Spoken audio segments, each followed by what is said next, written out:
Perfect.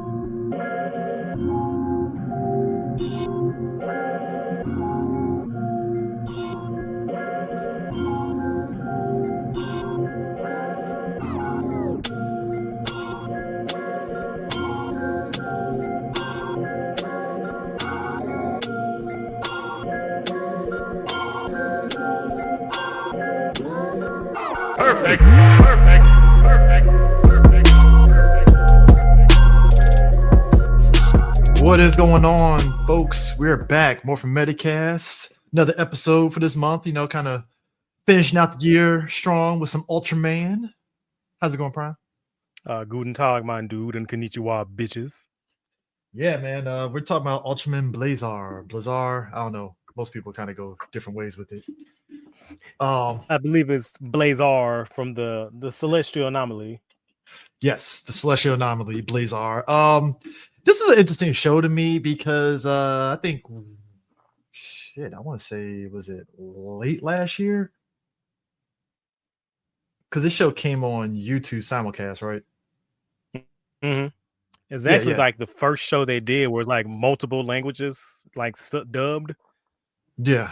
So also because they had been doing the simulcast subtitle. I want to say starting with Z, if I'm not mistaken. Yeah, Z. Because remember, Supro did their the Super Eye production channel, official YouTube channel, and then boom, Z was like the first one. Yeah, they had it for years. They were like pumping out like a couple of random, corporate videos. But I guess some intern must have locked the fuck in and said, "Hey, we can start generating revenue and getting the word out for our properties through this." So they started like heavily focusing and uploading a lot more things onto the YouTube channel and started doing the simulcast with stuff like Z. Yeah. And I think it was kind of interesting with Blazar where they did the English dub for it, and what do you know? You get Shonen voice actor himself, Johnny Bosch, voicing main character of Blazar, which I was like, this is the most ironic thing ever in casting. You mean Lelouch? Lelouch Ramperouche? Yes. Oh man, when they announced him as the voice, I was like, well, now you got the anime crowd watching Ultraman. This is great. This is didn't this complete his trifecta? He's also a ranger rider, Ultraman, because didn't he voice one of the Kamen Riders in the Dragon Knight game? I believe so. I gotta check that, but I couldn't tell you which one, but I remember he did one of them. I played the one on I think 3DS, and I heard his voice, and I forget which one it was. Hold up, we're live on this. Yeah, let's let fact check me, bro. I could be bullshitting. Yeah, that's why I was like, he voiced Kamen Rider Dragon Knight and Onyx. Oh, okay. So double. He was the main. Okay. Double. So he was the main and his evil rival. Okay. All I'm saying is, if they were to redub Dragon Knight, well, hold on. Don't throw Homeboy under the bus, man. Don't do that. He's chill on the timeline, sir. No. I'm saying if they want to do Ryuki, my bad. Ryuki. If they want to redub Ryuki, I say you get Johnny Bosch. Why not? Okay, that'll be a deep cut. I'll take it. Yeah, I didn't mean to say Dragon Knight like that show's fine. Damn, what does Steve do to you, bro? Damn. I thought I was the one beefing with executive producers on the timeline. What's going on? Nah, I have. Look, you know what's funny? Out of all the Toku shows, like Dragon Knight's probably the only one I don't really have beef with. It was just I really don't. Like the only beef I got is WB fucking up those last 4 episodes and putting them on CW Seed. That was the Vortex, sir. It was the Vortex at that time.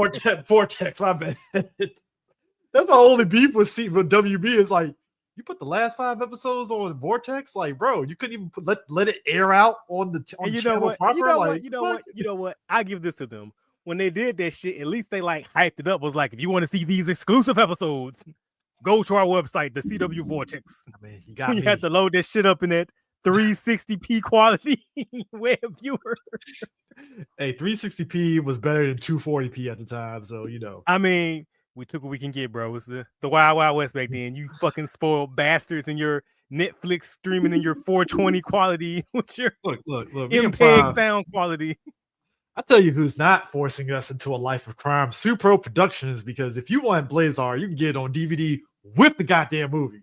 That is like right now. it's Sub like dub. I mean, I hate to be foul about this, but it's like they're jerking you off consistently in a good way. Like I don't. This is crazy to me. Again, a company that likes money. What's the mantra of our show? Ask me about my Ultraman agenda. Yeah, exactly. Like you like this is a company that just says, "Hey, we'll give you everything, money." Like, look, I can nitpick on the Kamen Rider DVDs not having the movies. I will. Fine. I'm going to. I shall. Oh yeah, but it's hard not to complain about it because it's like Supro's giving you movies with the Ultraman releases. So what's your excuse? And then when they don't, like with Ultraman Orb, because Ultraman Orb didn't have the OVA, the Orb Origin. Yeah, I was kind of disappointed on that a little bit. But they released that as a standalone for like dirt cheap. It was like 15 $10. $10. Yeah, it was like, here, you can just add this on to the set, which the set was already 25 to 20 by itself. So I'm like, I'm not. And back then it came with a digital copy. So I'm like, I'm not mad. Like, how can I be mad? I'm just saying, folks, you could do a lot with $40. You can literally go to Amazon and buy like possible 3 Ultraman DVDs and you'd be straight. Like that alone is worth the price of admission. But you should get Ultraman Blazar too, because it again comes with a dope ass fun summer movie on top of that. Just saying. Yeah, and it just came out brand new.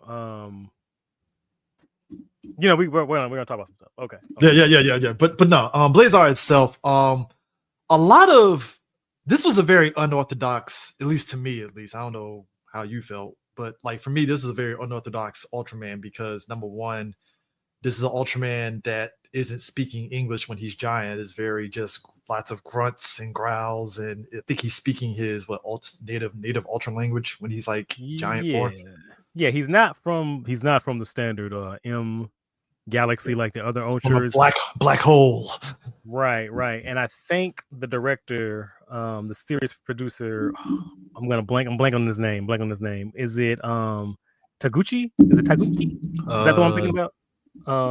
Actually, I have. But anyway, the director, he wanted his Ultraman to be entirely different. So he had I think the backstory he came up with was that Blazar came from like a less primitive world than like the standard land of light, and it was kind of like I would describe it as a savage planet. And I think he described that Blazar would have to like fight his creatures, and he envisioned Blazar having to like craft armor and weapons and shit from the bones of the kaiju that he defeated. And that's another reason why, if you watch the show, is that before and after he fights, he does like that little hand motion, like a little offering up a prayer. It's part of that aesthetic that he has to tie back into this Ultraman being less primitive than the other Ultras.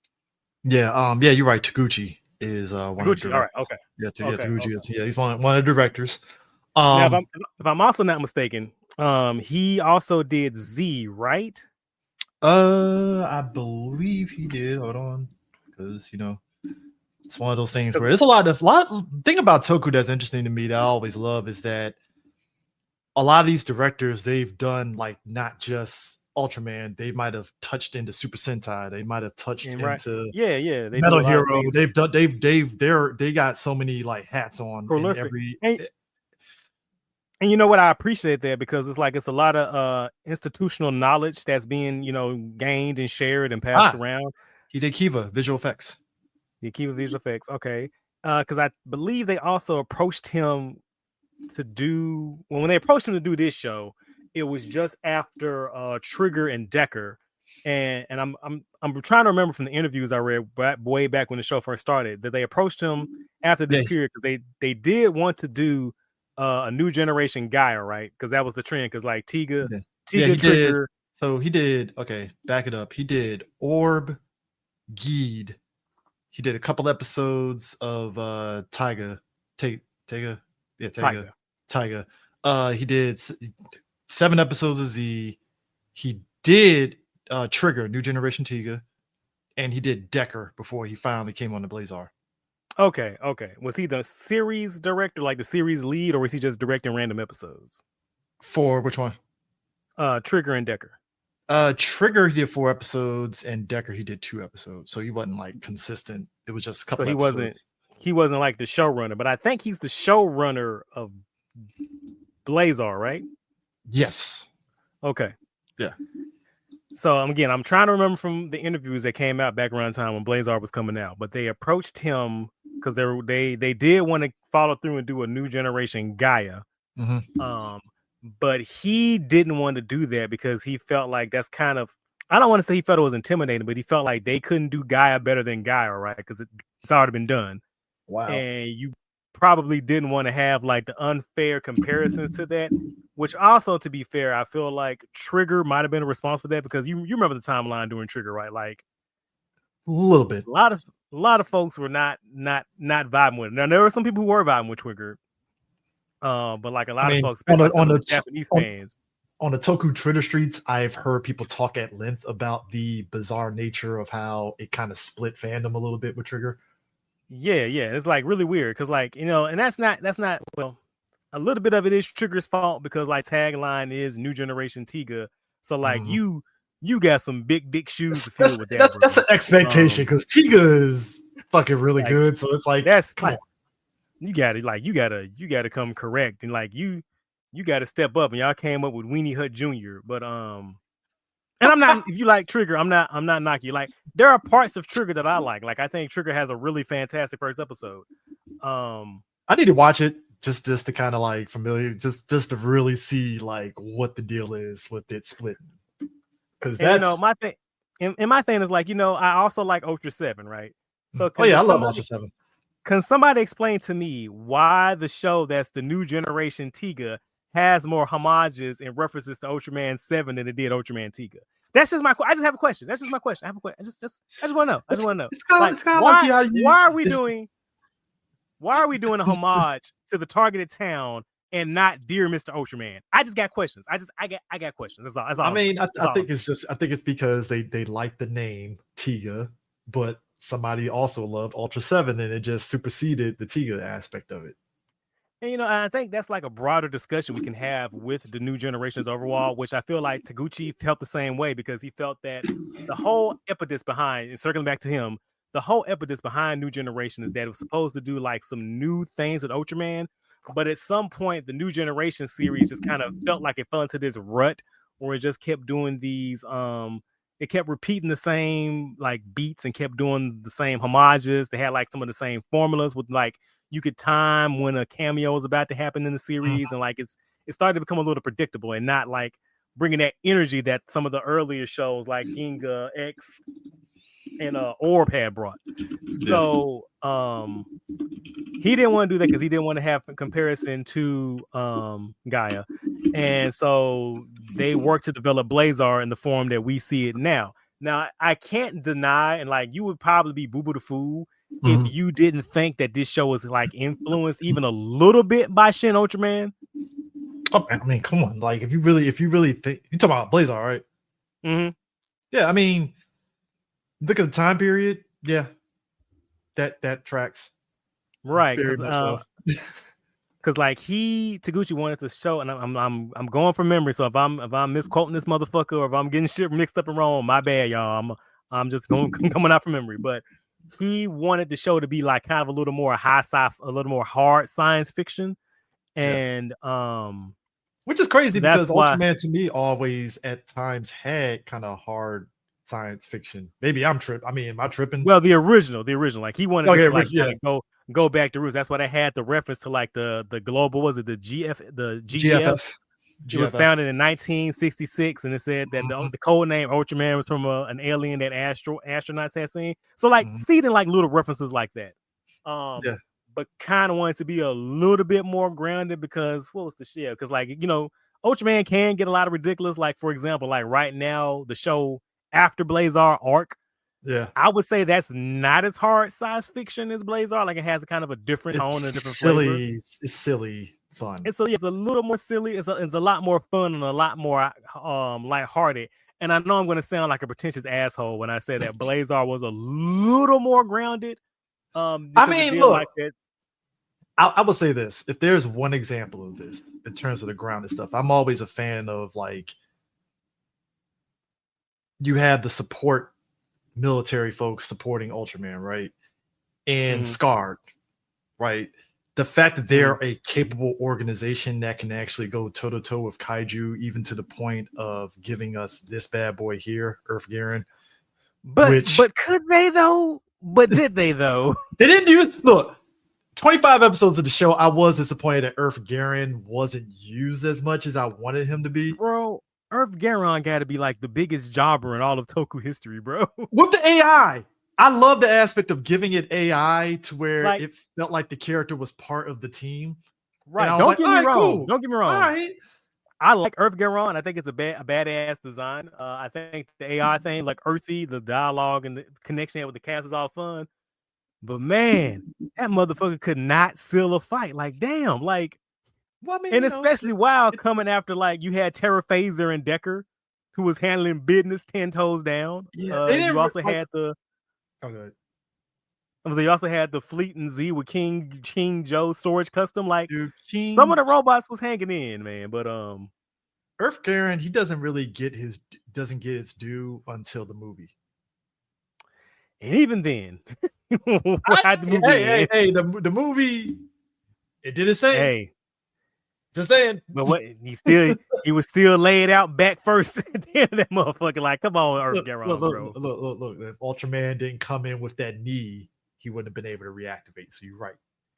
I was gonna say, man, Blazar was on this shit, bro. Let me tell you something, folks. I have never seen. I mean, look, every Ultraman, it's literally like you got 3 minutes with me, you get in these hands, right? My man comes in with the knee to the face every single goddamn time, and I'm just laughing my ass off, just like, Oos! And I'm like, well, the most dynamic entry I've ever seen. Again, I'm going to the movie real quick. When he helps out helps out Earth Garen, and he's hiding behind one of like the little structures and stuff, and it comes out of nowhere and knees the other monster.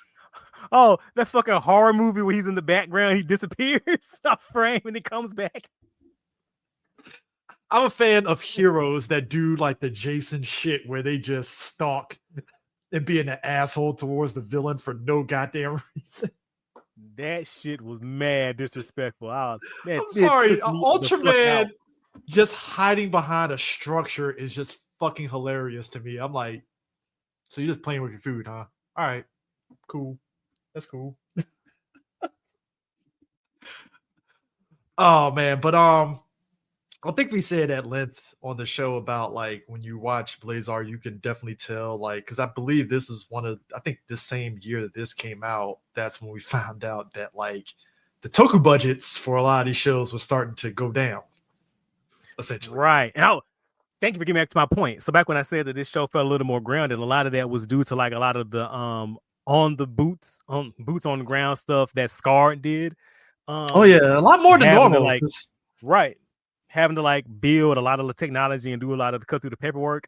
And I feel like a lot of the interactions between Scarred and Command and complaining about they had to do more with less. There had to be a meta commentary on Super Rye, right? Like I felt like a lot of that was intentional. Like there was some venting going on in the pin. Super Rye did Ultraman Blazar with a box of scraps. It was phenomenal. 2 nickels in the Subway coupon. You see that hash, bro, with that sesame smacking upside the head? Are we like fucking staying? He was like, Tony Stark built a suit in a cave. The box of scraps. It was a while ago. Somebody on the timeline was like, can somebody more versed in Ultraman explain to me why does the show always look so good? And I'm just like, bro, Super been doing this shit since the 60s, man. They are like, the masses are doing less. They know shortcuts. They know they know the craft, bro. Here's the interesting thing. There is a direct correlation between what Subaraya Pro Production does and even some of the stuff that we got in America growing up, because like you think about like when you have a bunch of experts that know their craft, they know ways to do shortcuts and you will never know because it looks so good. Like you were just talking about, all these dudes that bounce back forth between franchises. When I said is that in the institutional knowledge, like they know shit, they share shit, and like, man, I wish I could find that article. I mean, even if you look at indie movies that we get, like there's a lot of indie movies that look better than like the mainstream movies that hit theaters, and you're just like, But then you have to step back and you're like, well, these are experts at their craft. Of course they fucking know. Like, and also, what's that saying about what breeds innovation? Like when you have to when you just can't throw money at a problem, you gotta try to think a way around that shit. Yeah, it's like innovation breeds. Well, something breeds innovation. Somebody help me out. Either way, I mean, when your back's against the wall, you will innovate some shit. You'll come up with some shit. Please. I mean, but I like the fact that SCARD is just one sub branch under the GGF. Like this is a global force thing here, and I actually kind of feel that with SCARD. They're just one cog in the machine of just this Earth Defense Force, and I'm like, all right, cool. And like you said, this idea of like we gotta do more with less, and they have to constantly they're constantly complaining about this. It's like, yeah, I mean. You're right, but these are the hands that you dealt with, and I like the fact that like Ultraman is there like, okay, we're good, we can hold our own, but we're good, right? And what's it? Their captain who always kept coming in to bust their chops was like, yo, how come y'all gotta let the alien save your asses? And they're like, hold on, bro, he not saving our asses. We are working together. This is a collaboration. It's a team effort here. All right, this is a group project. You know, it's just we got Commander. The best person in the business. Commander, teamwork makes the dream work, baby. It's all good. It's all good. It's like, yes, we have Earth Garen over here, but we got Ultraman. He's the get out of jail free card. I mean, look, at one point, what was the monster? Hold up, I think I got the monster because one of the monsters in the show has this master plan. This bad boy here has the master plan of, I'm going to throw the moon at Earth. And you know what? I respect it. I respect it. And you're asking SCARD and the GGF to be like, all right, so how are we going to win? Because I got nothing. I got a plan. We throw the robot dinosaur at it. And see what happens. In theory, Earth Garen going up there would be like, all right, we got a shot, but then, like you said, Earth Garen is like the fucking Brooklyn Brawler, bro. Like, bro, the greatest jobber. He's the fucking late stage Bob Backlund. Like, what are we doing? What are we doing here? So it's like you throw him up there and you have him going up against Varellan. It's like, yeah, this is like Sagat versus Dan. What are we doing here? Like, it's like, man, but he had a jetpack on with twin laser cannons. It's the coolest shit ever. It's a dinosaur with a jetpack. It's dope. Don't get it twisted, but I mean that's cool as fuck. But it's brittle. He got folded like laundry. I don't know what you gonna do? If Ultraman wasn't there to bust out pushing the moon back into orbit, I mean, GG's Earth. That's it. Don't you like how the monster saw that shit? It's like, we not doing that Shard's counterattack shit today, bro. Nah. And rolled up next to him. Like, nah, bro. No T-Spears here, dog. None of that. Cut that shit out. You ain't get no MacGuffin. Look, I love Char's counterattack. That is a wild ass ending where I'm like, all right, like new type shit, I guess. Gotcha. something psychic bullshit. We all good. It's good. All right. You know, naked Layla, naked Char, and Amuro. That was a weird throuple, wasn't it? Man, the psychic sex must be amazing. It has to be. At some point. Did you see that fucking poster they did challengers with Lala? That shit had me dying, man. Bro. Look. At some point, folks, on 3BG, we will be talking about Mobile Suit Gundam, like I guess Char's counterattack and Zeta Gundam and all that stuff, because the new type shenanigans just gets deeper and deeper and deeper. It wasn't that fucking post I saw today where somebody said if Char was a streamer, he would announce every shot with, I hope you're in the chat, Amuro. I'm doing something naughty. And every time Amuro would not be in the chat. This is why. Look, this is why if you don't know Gundam, that shit is hilarious. Like, if you don't know nothing about Gundam, that joke is mad fucking hilarious. This is why I tell people probably have to watch Gundam, because that's the only way you will get the memes, the fucking the bright nose slap, all that shit. It's just, you got to watch Gundam. That's the only reason why to watch it, more than anything else besides, the sweet ass suits. The war crimes. Bad.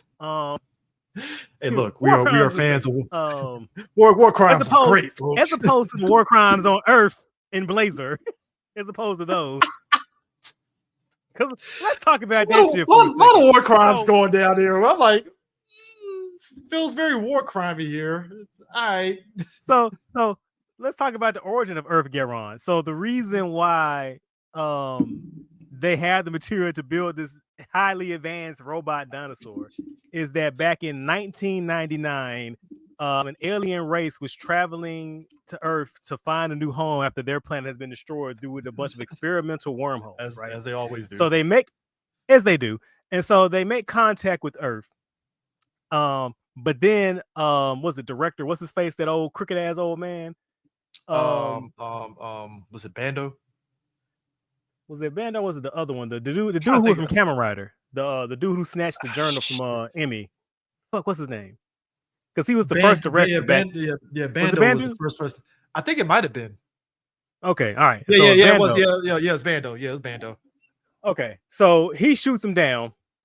This ship of refugees, and then they cover it up, going, "Oh shit, our bad. Let's cover it up and say it was a meteor, but let's pure for this technology and build a giant robot dinosaur." First of all, they took a refugee ship and reverse engineered that motherfucker into a robot attack dinosaur. That's the most American thing I've ever seen Japan do. That's wild shit, bro. Bear in mind, in the Ultraman Blazar movie, they do the same exact shit, but we'll get to that. But we're gonna talk about that. But no, it is peak American. It's like, yeah, we're just gonna take this shit because we kind of need it for protection. I'm putting in quotes here. Protection. Don't cross our borders. Like, what the fuck?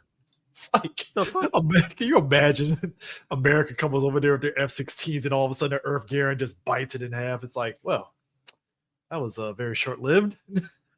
But I'm just like, this motherfucker had to be locked in because when this shit came out, I'm like, wow. So this whole intergalactic war was almost started because of a refugee crisis.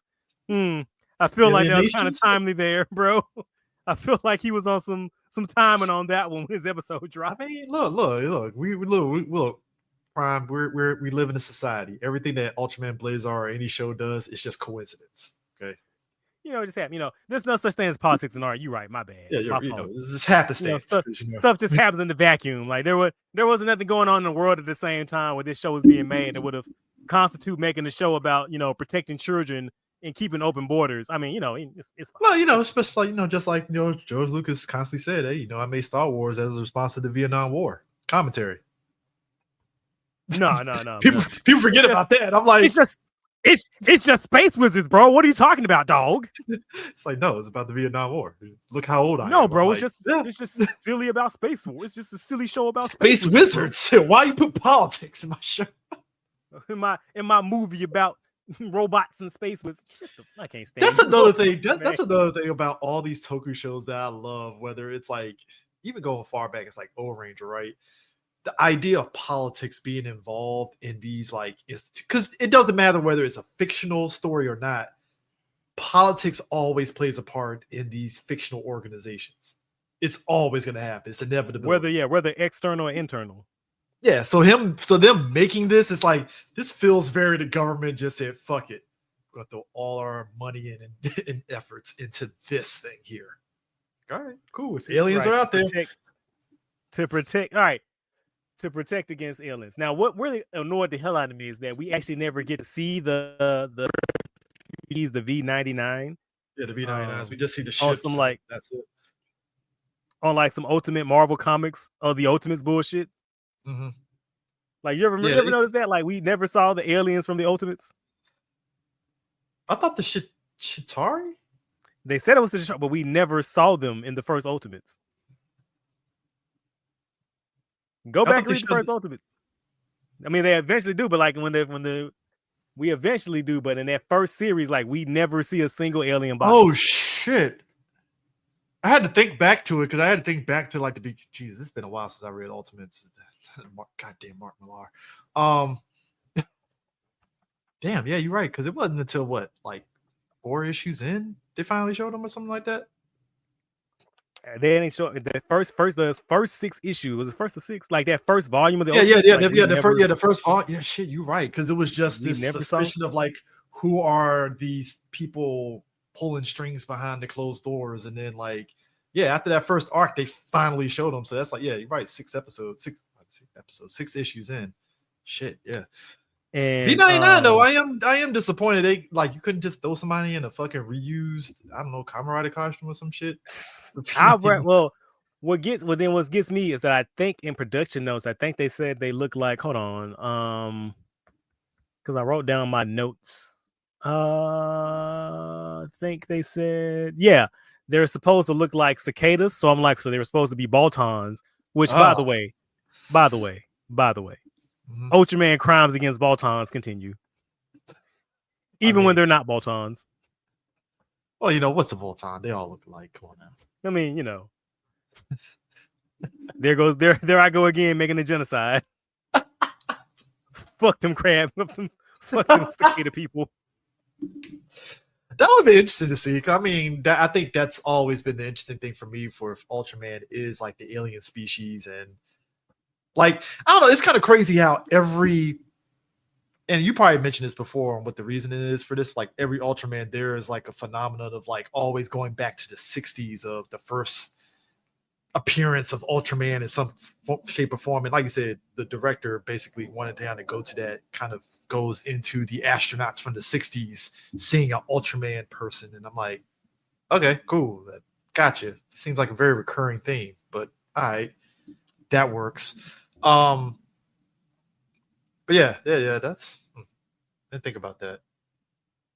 But nah, Earth Garen though, like it's just wild to me that they really thought that whole creature that was going to be their ace in the hole, and it still didn't work. Like, right. Who did you have Elon Musk making it? Like, what's going on here? Like, well, no, we know because it at least worked. Okay, it does work. My bad. I don't want to say Elon Musk. My bad. Sorry. I mean, it made a job, but he could walk on his own. Didn't have 30 factory recalls, so you know, it's cool. Right? You didn't get your finger slammed automatically in the door hinge? You know. You imagine the first Earth Garen, they're doing the little test run, and all of a sudden the head just explodes just because, and they're like, "Huh? Oh, didn't expect that to happen." One dude in the back, I did. I told you guys. This technology that we didn't get, that we were guys unchained. Turn around. Turn around, Jenkins. You're still here. Where the hell's the claim adjuster?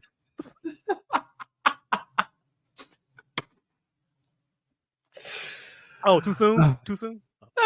You know, kind of reminded me of you know what's funny? Like the support units for like Ultraman does kind of always do, like, again, him, you know, Earth Garen being the Brooklyn Brawler aside, I am always a fan of support units of Ultraman in some way, shape, or form. So, it is so wild as hell to me. It's so wild as hell to me because I like those 3 Mitsubishi Jeeps and Ultraman X put in more work than Earth Garen. Like, what are we doing here, bro? What is happening? We done lost the plot, bro. Folks, I want you to understand something. You see something like this, you're thinking, oh man, fuck Ultraman. I want this defending me. And it's like, hey man, his batting average ain't exactly high. He got hell of assists though. He came in for clutch with the alley oops. Shooting 5% from the 3-point line. Like, nah, bro. Nah, bro. You are support. Bro. You are a role player. Your role is not to shoot threes. All right, chill. You just block passes and just pass me the ball, G. I'm mad you brought up the 3 Mitsubishis. I hate you. Hey man, that shit with that was putting in work, bro. I don't know what to tell you, man. Even hold on, which Ultraman was it? They had the was it Tiga that had the drill? The drill machine? Yes, that shit did work. Or what was that motherfucker after they upgraded in Dyna, that damn jet fighter? What was it? Yeah, that jet fighter that I was like, is this shit going to transform into something? Because that would be dope. I was like, we finna get some Macross in this bitch. Hey. I'm gonna say, bro, fucking Mount. Speaking of Dyna, fucking Mount Gulliver from the fucking fantasy episode put in more work than Earth Garen, man. Let's be for real.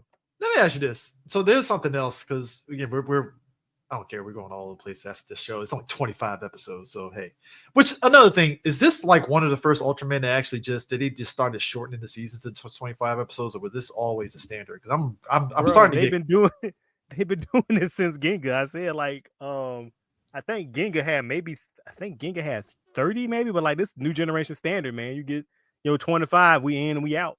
See, this is what happens when I'm been rewatching all the like 1960s Ultraman, so them shits was hitting like 40 some episodes, some 60 even. I think Ultraman 66 had 50 episodes. 66 had like yes. No, 39. No, 66 had more. No, it was more.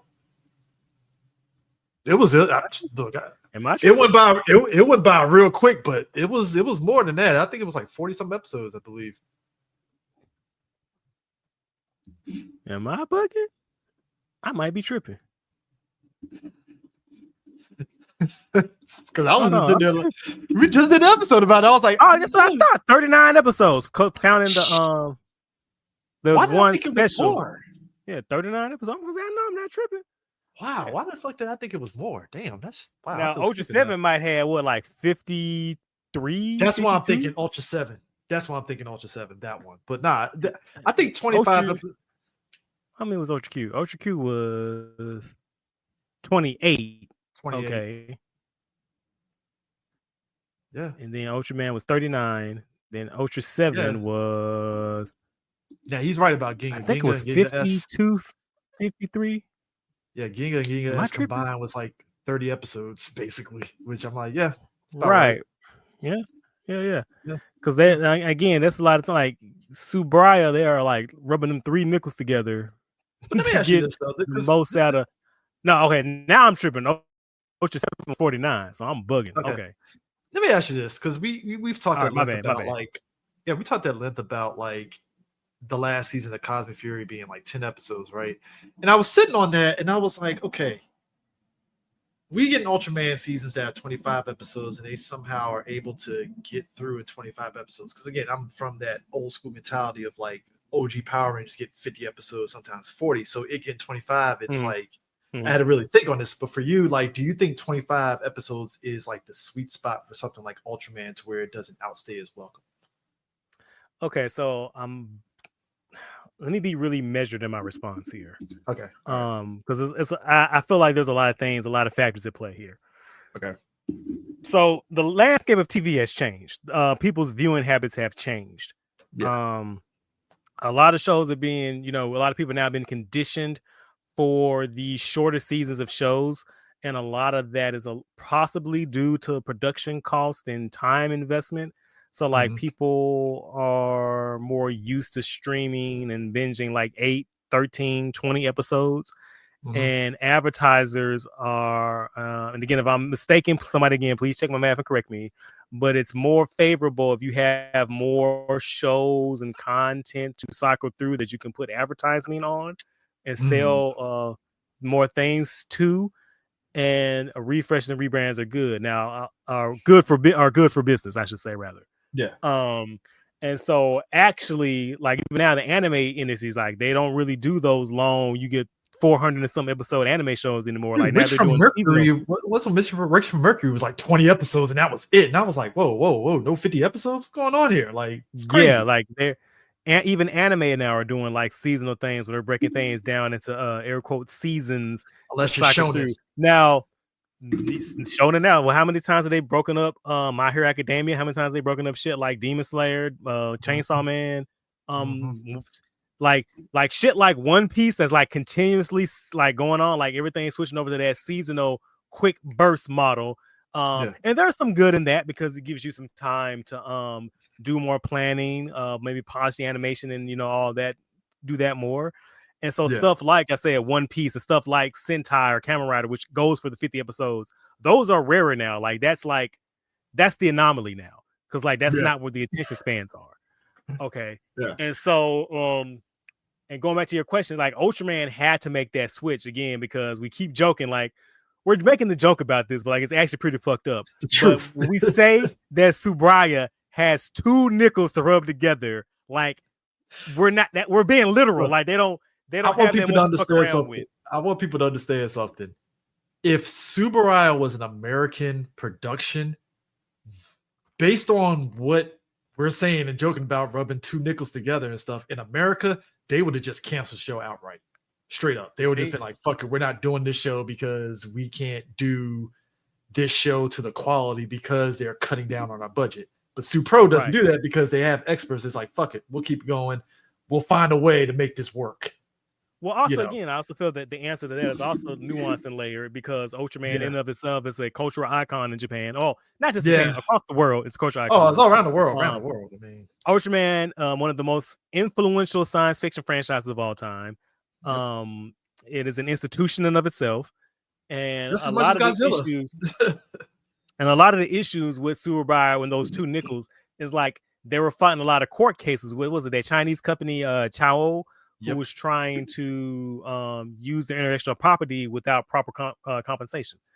And so a lot of that, so they were fighting that war. So a lot of their fun was being sucked up in putting out those smaller legal fires. So that's one of the reasons why Subaru was always hard up for cash. Now when Subaru, because back then like Ultraman was only like coming back after Tiga revitalized the franchise, we had that really booming Heisei period. They were, I would probably say, content, just like doing like one-off OVAs and shit. And again, because of the ongoing court battles at the time. And again, somebody please check my math because I'm doing this all from memory. But I feel that they did that switch to 30 episodes to like cut down on production costs, to also accommodate the changing landscape of television, and to again, for the cycle of ensuring new product for advertising and stuff. So you can have a new show with a new Ultraman with new, collectible gimmicks and shit you can have every year faster. So you can go through the cycle a little bit quicker to like, recruit and get some more money back. And boy, does Blazar have a lot of toys. Yeah. And so to answer your question about the 25 episodes, they're making sure that doesn't overstay its welcome. Now, I do like that now Ultraman seasons where we, in the same time that you can watch one Rider or one Sentai, you can actually watch two Ultraman shows and have entirely two different experiences in the same year. Okay, so I kind of both like and I hate it.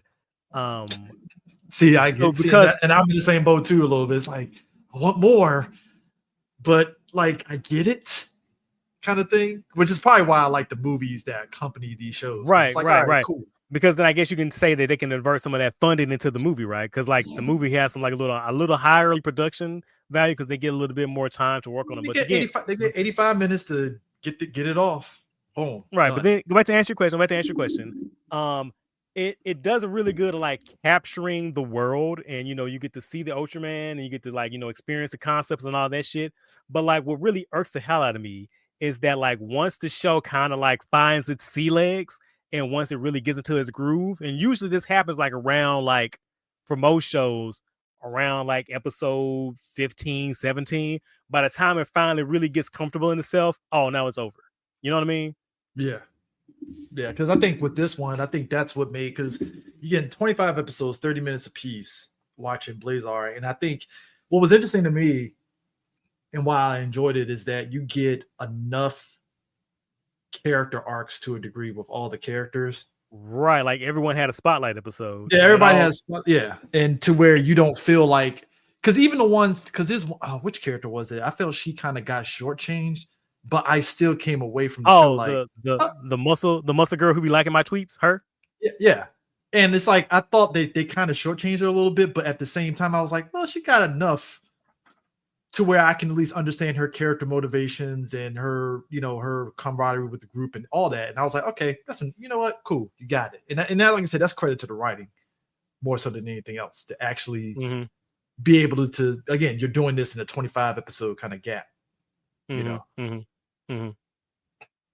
Which I mean, like I said, I kind of love and I kind of hate it because you get to have like this really bite-sized interaction and peek into this little world, and because the Ultraman is going to come back, like he's going to pop up in team ups and shit, so like he's not gone forever, versus sometimes when some writers or some rangers, like we may never see that actor again for a long time, you know what I mean? In some cases, not all, in some. So I mean, I guess it's fine, but like I just kind of like wish, can we maybe increase the episode count? Can we maybe go back to 30 just a little bit so we can get some more time to read? But I need to watch Cosmos, but yeah, 65 episodes and 3 feature films. That's because Cosmos is goated, my friend. Man, it was cooking with Cosmos. Woo! Man, that was Jay-Z blueprint. It was good shit. Good shit. Damn, I'm thinking about Cosmos now. Let me. Where was I? Where was I going? I wish they could can we maybe go back to 30 episodes? Because especially in Blazar, right? Right around what episode was that? Right after he got the fire armor and it started getting to really the espionage and shit going around the GGF and the command. Yeah. I'm like, oh, this is interesting. Oh, now the show's over. And the finale, even though I like that last episode, truth be told, it kind of the show just kind of stops. It doesn't end.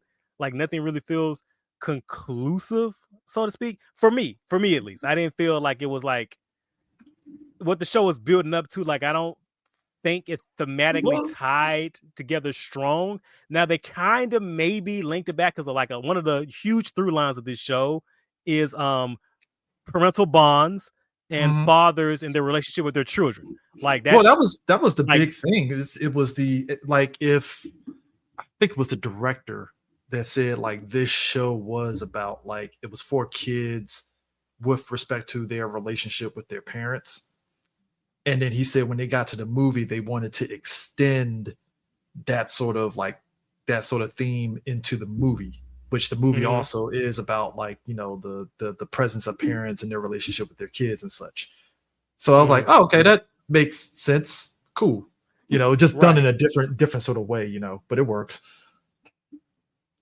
Oh, well, to answer that, Mr. Warlock, yes, it did. Well, that's because it was during the TG era, because Tiga and Dinah, it helped revitalize Ultraman, because I think around that period, that's right, after Ultraman, what was that OVA show? Damn, what was that OVA show? They had Ultra 721. I was about to say Powered for a second. I don't know why Powered is the first one that comes. That's Gaia came out after the Wilderness era during TDG when there's revitalized the brand. Neos. And it brought a lot of brand new eyes to the series. I was speaking more Neos, either Neos or what was the goofy one? Neos had Ultra 721. Damn. But anyway, that was post the Wilderness eras when they were still fighting that battle with the Chinese company.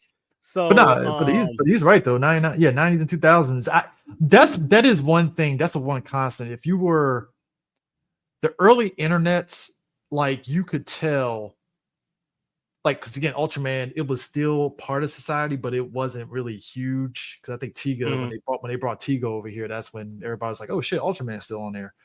But you can tell but he's right. You could tell there was a ton of money being thrown out there. Right, because wasn't Tiga the one when they first started doing CGI composite shots and shit? Yep. Right. Yeah, they were rolling in dough. I mean which you can do that. Because like I say, Tiga was that shot in the arm. What's that joke we had a while ago? Powered had to die so Tiga could live. Yep. Which and I got a crazy conspiracy theory that no one wants to listen to me about. But I feel the reason that Powered, here. Of course I'm listening. I feel the reason Powered and Great existed in the first place was because all these executives, companies, or whatever, you all know they're buddies. Of course. And I feel maybe somebody at Toei was talking about some crazy plan some businessman from America had. Yeah. To do take our footage and do their own thing. And so that Haim Simon guy. It's probably somebody from Subra was like, you know what? We can do that too. Go get Ninja Black real quick. Look, the Ultra Power being made will forever be amazing to me. It's a thing that exists. Thank you for that check, Mr. Legend. It was Towards the Future that was using the early composite. Thank you. Appreciate you. Yeah. So it's but you're right though, because it's just when you have a lot of money, you can do so much stuff. And then when you don't have a lot of money, it's your choice is either A, continue it and work what you got. Again, that's where experts come in, or B, you just say, fuck it, we're done. Right. You know, that's your option. And I think it's like I said again, going to Blazar, like again, I don't feel the budget was small watching the show. That's the crazy part. That's what fucks with my head every single time. We masters of the craft, man. And I was so glad to finally have this on Blu-ray because, like, I watched it when they were releasing it on YouTube. Yeah, It was all right, but not the best quality. But like actually getting to see it in like decent I think they had it up quality. To I think they had 720p on YouTube. Right, but and it's Blu-ray is like way up. And to be fair, like on YouTube, it's not true 720p. Like, let's be fucking for real. Oh no. It's enough to be like, oh, there's some clarity here. All right, cool, and that's it. You know, it ain't 4K. To watch the show without like buffering and shit, fantastic. Without quality drips, amazing. Like the shots in here are fucking great. Like what was that episode where was it Iriku, the smog monster, where it tossed that fucking van in the air? That shit looked great. Look, if we're talking monsters that are very Showa as fuck, this guy here. Love him to death, bro. Show ass shit. And a rarity in Ultraman that does happen. We get a monster that's actually good. Very rare that we get that. So I'm actually happy. But I love this monster. This is like was it Dargo? Yeah, Dorgo. Very what's that? Damn. Not Boromir. What's the other one? The motherfucker on all fours that was in Shin Ultraman. Fuck. Was it Barunga? It might have been Barunga. Is it Barunga? Is it giving me Barunga vibes, y'all? So I'm about to say Bunzaga, which is this guy here, who look, there's some monsters that happened in Blazar that felt very like finale. Like, is this the final episode? No, wrong up. Thank you. There were some monsters in this show that really felt like this was like the final episode. It's like, this is the monster. This is one of them. Bunzaga. And then this guy. Nijigaki. The Thunderbird guy. So lots of thunder. Right. Actually, that guy's like one of my favorite episodes of the show because it hits him with the old G Gundam. Humans are a part of the earth, bro. Chill that shit out. I mean, look, humans are a part of the earth. You're right, but I mean, we are here. Sometimes they gotta go. You know, right? He's like, but counterpoint, y'all suck. I'm like, you know. Both sides have good arguments here. Look. As we always get in the Ultraman show, you get that one monster. It's like they're kind of making some good points here. Not really a fan to stopping, but you know, hey, points were made here. Great. You know, he had a solid thesis going on there. I respect it. But nah, there was one. Okay, if there was one gripe, they didn't do nothing with this. You tamed a bird and you did nothing with it. So maybe it's me, but I feel like this is one of the instances of Bandai being one of the cooks in the kitchen. Because Blazar, if you didn't notice, had like a more than recent, like higher number of original suit monsters than other new gen shows. Yep. And even then, which is shocking considering it's only like 4 of the OG. I think it's like 4 of the OG Ultraman staples pop up in the show. I think the Dargo. And Garman. Garman and Gugas. And I feel like even then at some point, Subro and Bandai was like, hey man, y'all had y'all fun. You better start reusing these motherfuckers and start putting in some where's my red beast? Where's my red king? I bought the goddamn Naranga. Where's my goddamn Gorman? Nah. It's somebody that asked for Red King and is about ready to fucking punch somebody in the boardroom for that.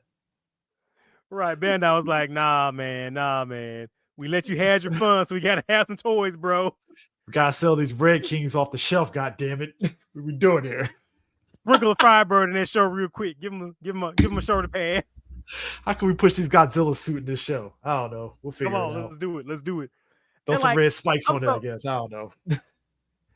And it's like, don't get me wrong. Like, I understand having to sell toys. I get it. It's one look. We grew up in an era. We grew up on Turtles where every month there was a new Turtles fucking toy based off of the villain of the week for that week of Turtles. So it's like, yeah, I get it. Or based off some shit that wasn't even in the show. But yeah, I get it. Got your mandates. But we get it. But like Blazar is like one of the cooler looking Ultras we've had in a while with the little asymmetrical look. Look at this. And I figured they're gonna give him a Battle power, but scars. I thought Battle scars. I'm right. just saying. I thought they were gonna do some shit where it's like when him and Genta were finally synced up, they were gonna like be like completed version on both sides. Nah. Instead, we get that 90s style sword armor. Okay. All right, sure. Okay. You don't like it? You don't like it? You don't like the armor? You don't like the fire? You don't like the lance? Nah, that ain't it, Chief. That's not doing it for me. Prime, we gotta sell these goddamn accessories and toys because you see. I get it. We gotta sell those medals, bro. I get it. Hey, look. If there is something, again, I feel as millennials, we have seen some shit from the toy side and stuff, things that made toys. I thought it was egregious as a kid that I'm watching Batman the Animated Series, and the toys for Batman the Animated Series is shit like, oh yeah, Batman has his Poison Ivy armor to fight against Poison Ivy. I'm like, I get you guys sell toys, but I don't think he did that in the episode of the show when he fought Poison Ivy. So you're saying you're not a fan of the Street Luge? You're not a fan of the Supersonic Street Luge? You don't like that? I'm fine with it. I'm just saying. So like when I see Blazar and like you said, it was like we gotta sell the medals because as soon as I saw the fucking transformation device on his arm, I was like, and there's the money right there. And another thing that annoyed the hell out of me. So like his transformation device with their cool LED display, right? Mm-hmm. That shit was on store shelves, no problem, right? Yeah. So why was the Demon's driver and the Dread driver? Why are those premium Bandai exclusives? Bandai, what are we doing? What are we doing? Prime, are you trying to ask questions to know why Bandai wants money? Come on now. We've talked about us being slaves to premium Bandai. It's just how it is. Okay, it's just how it is.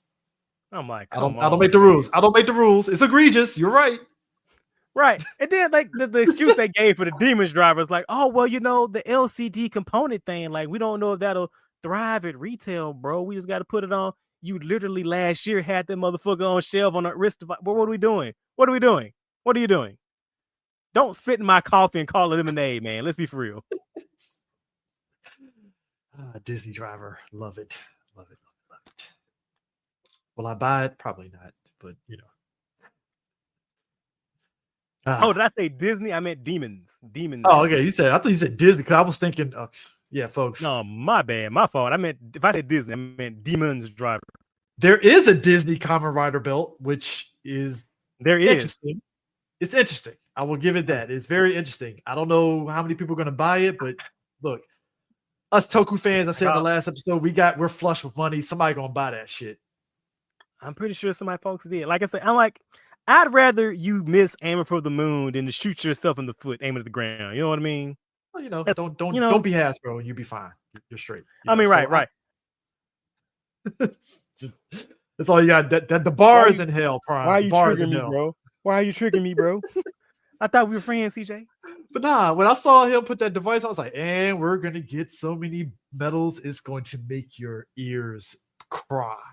Now I will respect them, or I'll say kudos to them that they didn't have a lot of crossovers in the show. Because like that was shocking. You would figure it would have been like one or two. You would think Zero would have popped up at some point, bro. You would have thought.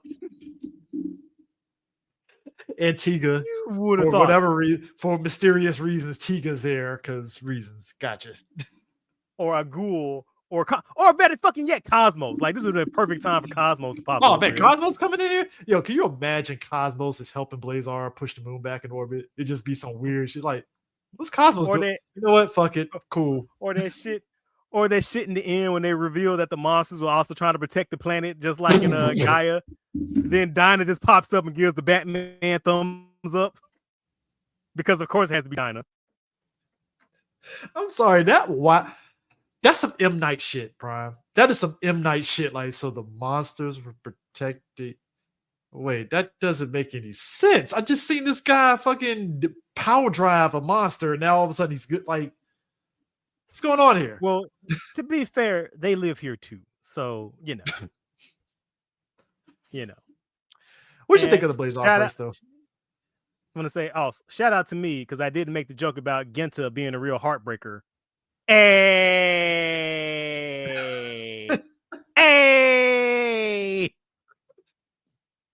It took you a second. You got it. You got it. Ah, you got it. Years later, the joke works. Still there. So also to that shit, Takaguchi ass is like, oh, I wanted this defense team to feel very realistic in real life. It then proceeds to cast like 6 of the most handsome motherfuckers on the planet. Like, what the fuck are you doing, dog? Look, tactical squads are supposed to look like fucking Frank Grillo, all right? Not the guy from fucking B27, whatever the fuck that boy band is. You got a muscle mommy and a muscle daddy. Then these 2 handsome assholes and Emmy's pretty on that. What are you doing here, dog? So, oh yeah, this is part of my gritty realism. Look, bro, I see you writing your journal over there. Don't bullshit bro. Look, Prime, you have points because it's kind of like how you have some women to be like, you're too pretty. I need you to have like a dash of ugly. And it's like, you know how like as a guy you feel offended, but then like this show really emphasized like, you know what? I can't really be mad at women. I can't be mad at it anymore. It's like, all I'm saying is I wouldn't have noticed that shit if he ain't say nothing. Like I just been like, vibe and watch the show. And he was like, yeah, I wanted the show to have this dash of realism and be really grounded with an actual relatable defense team. You mean you mean the pretty privileged squad over here, bro? Are you for real, bro? Are you fucking kidding me right now? You couldn't give us one ugly character. You couldn't even do that. Can't you just get one? I would say even that old ass rat bastard was handsome as fuck. Like, what are you doing, dog? Dude, this is like it's like the Yakuza games where they get into a fight and it'd be some old guy. He takes his shirt off. He's fucking ripped like Master Roshi in Dragon Ball, and you're like, you couldn't just give him a dad bod. I would have been fine with that. Like, why does he have like an 8-pack? It don't make any sense. This isn't realistic here. Vitamin CJ, the vitamins. I'll take my vitamins too. I don't have an 8-pack. Where's my 8-pack? You're taking them wrong. Do it again. Apparently, I'm lifing wrong. Motherfuckers wearing a damn 3-piece suit, take the shit off, and now they got an 8-pack. I'm like, what am I doing with my life? Bro, that episode with the watching the alien at the laundromat that shot him with their beam, that shit takes me out every time, bro. Like, you know what? Understandable. Like, I get it. It's fair. Fair. Very fair. Fair action, I think. That is, dude. This team is the most handsomest squad because, like you say, the first episode when they're fighting the monster. Which, by the way, hey, look, I get y'all guys are shooting up at it, but it ain't enough, man. It's not enough. I'm sorry. Like, where's the F-16s to come through? We need it now. Like, that wasn't in the budget. That wasn't clear through the red tape, sir. Well, we got a little bit of them in the first episode to kind of get set up the stakes as you do in the Ultraman show. I did that shit when Captain Ginta was like, "What squad does not owe you a favor?" It's like everybody owes him. He's a man of the people. He's like, Captain Save a Hoe. What do you expect, bro? What do you mean? What do you mean? I mean, I wouldn't say save a hoe, but I do what I do. Captain Ginta, I get around. You know what I'm saying? I'm a business motherfucker. Speaking of handsome guys, how is Haruno the most like Richard Gere looking guy? Shut the hell up. I'm sorry, man. Like, no, there's no ugly people in this show. I'm not saying they all have to be ugly. They're not. Like I said, even that old rat bastard, he was handsome as fuck for an old man. Like, what are we doing, bro? It's like we cut the budget, but we're not going to cut the pretty. Is that what the motto? We cut the budget, not the pretty. Hold on now. Is that the motto of the show? We may be poor, but we not poor and pretty, bitch. Exactly. It's like, come on, we're gonna do this on a poverty budget. We broke, not busted, baby. So we do an Ultraman on a fucking $2 budget. We gonna get some gorgeous women and people, period, in the show. God damn it, you're gonna love it. We want to. You gonna get some eye candy, some rubber monsters, and some pretty motherfuckers. Believe that shit.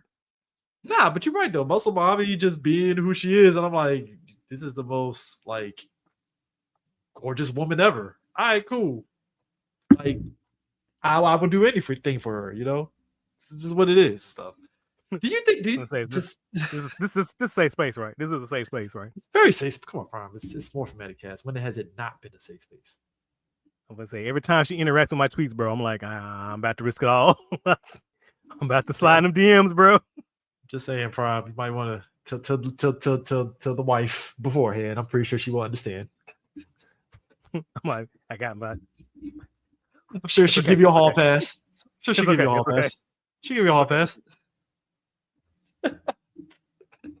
Prime, she fights and she flies jets. I mean, I'm pretty sure that's like a 2-for-1 deal for you on that one, ain't it? I mean, it's like only thing missing is she can summon like hair witches, and I'm like, I'm in like Flynn, bro. I got it. Do not tempt Sue Pro with a good time, sir. All right, don't tempt him. He'll do it. That silence is Prime. Like, why did you put those thoughts in my head, sir?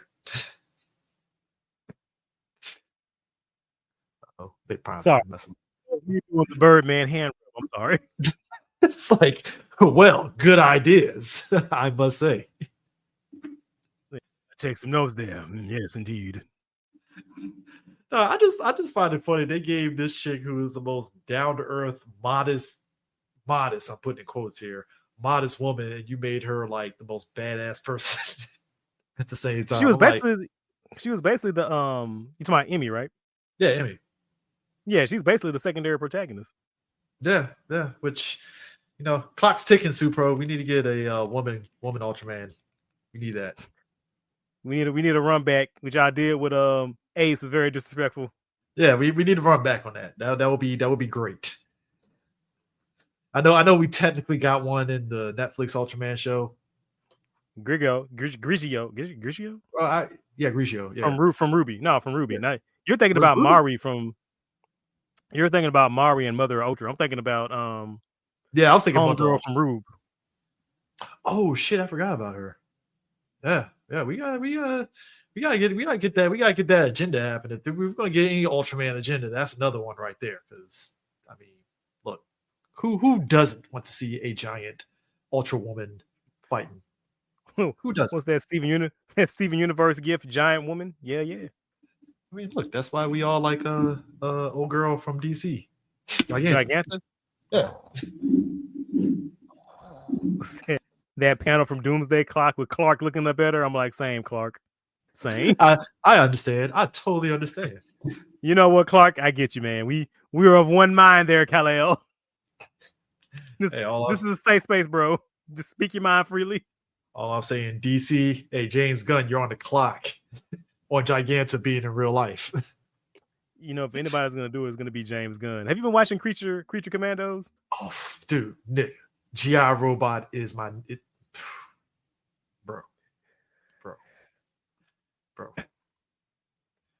Look. Again, I'm a fan of just characters that are like low on the totem pole, but they're great. And that's that's my thing. Like the deeper the cut, the harder my dick. And I get like so fucking annoyed when I hear people make a statement about, well, nobody cares about XYZ character. Bitch, motherfucker, you didn't give a shit about Iron Man until we had a movie. This is why exposure, because y'all talk about representation mattering. This is why character exposure matters, because the more you use the characters, the more people get to know about the characters. Like, shut the fuck up. Prime. Do you know how hard my dick was when they put Polka Dot Man in that last Suicide Squad fucking movie? I was like, get the fuck out of here. Polka Dot Man. The only reason. Thank you. The only reason I'm watching Creature Commandos is because they're using the bride. Like, thank you, right? Like that man. Only reason I'm there, bro. Yes, we got Frankenstein. He's great. The bride. Yeah, and the Shade comic book from that was pretty all right, but the bride, bro, the fucking bride. Let's go. The bride beating the shit out of Cersei. Oh. Cinema. So I'm like, why is Cersei? Why is Cersei going like a bitch in this though? Like, what's going on? What's happening? Hey, sacrifice that to be made. They gave us a dope ass bride. Somebody gotta get. I don't know, man. You could have used what's that busted ass Amazon sorceress? What's her name? They could have used that bitch. Why are you using Cersei? Why using Cersei like this? I don't like that. I'm guessing. I don't like it. I don't like it at all. I'm guessing you're part of Cersei Hive. I'm part of that. I'm part of the club. Like, I would rather that been Queen Bee. Like, what are y'all doing to Cersei, bro? What are we doing? What are we doing? Hey, it's the bride punching her at least. I mean, it could be worse. Nah, bro, I don't like that, bro. I still don't like that, bro. It's like it's literally like pretty on pretty violence. Why couldn't that be roulette, bro? What we doing? What we doing here? Also, James Gunn and his uncanniness to actually show a scene where there's sex off screen, but you can actually kind of hear the strokes of the sex happening is just very surreal to me that he's capable of doing that. I don't. So like I have like one minor like nitpick with this show, and Yeah, I don't even know if it's a nitpick yet. Like I don't even want to say it out loud because I want to wait for the show to end to see if it gets resolved. So I'll hold that. I'll hold off my statement. okay. I'm pretty sure it is, but I think that kind of speaks to like the nature of like, damn, to your point, full circle. We were talking about like episode counts and stuff. I think that speaks to how we're consuming TV, and we have to stop ourselves. Like, hold on. Let me wait for the show to finish out before I sit there and cause judgment. Right. I have to catch myself sometimes. I'm like, well, wait a minute, they might answer this question or they might fix this issue. Let me wait before I gotta remember the days of old. I'm like, hold on, 40. The days of old. We just watched the show to the end of the season. Right. Let me calm down. Let me not even address that until I so or shit like when people were watching, was it King Oger? Or Yeah. when they were complaining about shit that was being answered like in the episode or the episode after, like, y'all, shut the fuck up. It's like, guys, in Super Sentai, you know it's getting 50 episodes. Let's wait till it gets to its ending before we start I feel you. Just watch the show to its ending. Do you know there are still people on the timeline complaining about big sexy racks? Even in the finale, they were still like, well, what was his whole deal? Like, did you watch the show though? Like, are you just consuming through screenshots? Like, what are we doing here? What is happening? What is happening? Besides Muscle Mommy, who was another fave character of yours in the show? It would actually have to be Genta, and a lot of that is not just because he's the main character. It's not just because he's the Ultraman, but well, it's a little bit of that, I should say. It's like I like that he's kind of unique as an Ultra because he's the captain of the defense team, right? Mm-hmm. And that's like a perspective like we really don't get a lot of from like their point of view. It's usually like the lowly, I guess, grunt that gets put into a situation of, oh, he's Ultraman now, and now he's in the mix kind of thing. But he's the captain of the team. So that offered a very unique dynamic in the show. Mm-hmm. And I felt that the show was a whole lot stronger when it was leaning into those elements that made it unique from other Ultraman shows and other new generation shows. Mm-hmm. And a lot of that was also had to do with the fact that not only was he the captain of the team, he was also a family man.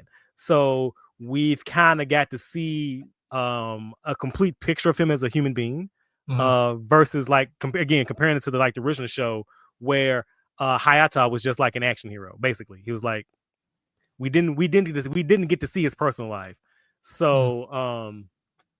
Or like my man Hideki Go, aka Ultraman Spider-Man, where he had to counterbalance his personal life and his working with Matt. And it was a conflict versus Genta here again, kind of taking the best of those two approaches there and kind of mending them together. So I really appreciated a lot of their work, especially with the relationship he had with his kid, and how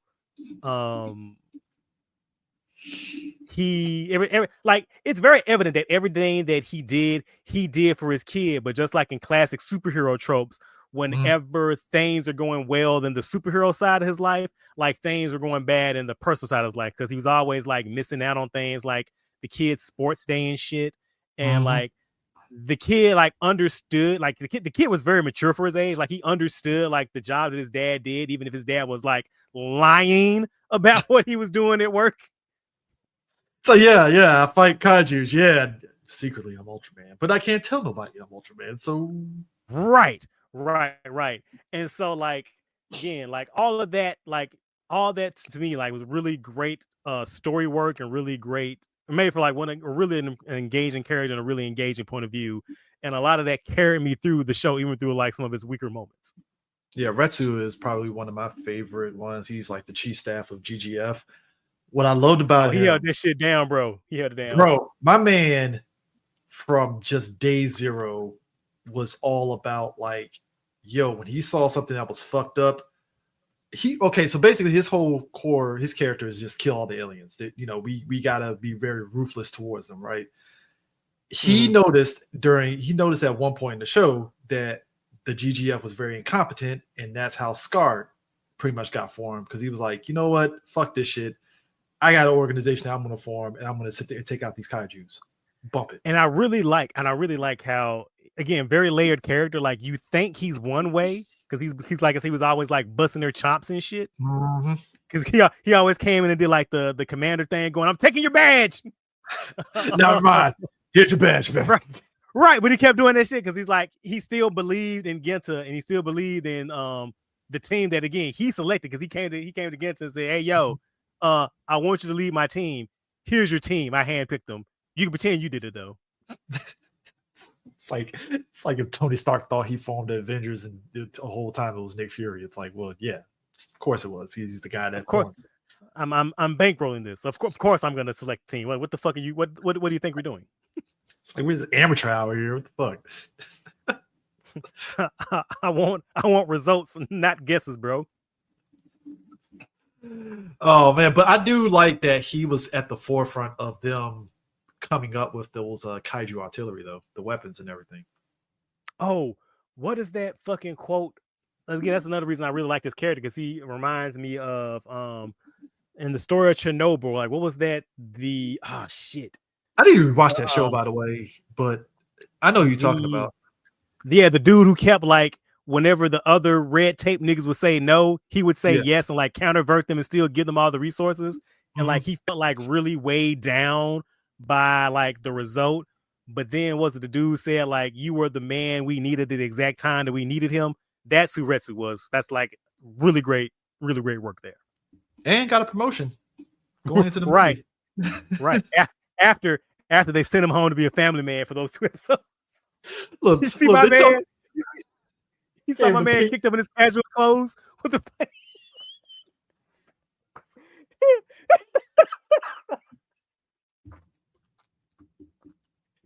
I wish I had a picture. I swear to God. He sent that man on paid time out. He went straight casual Friday, bro. Had his shoes kicked up on the deck.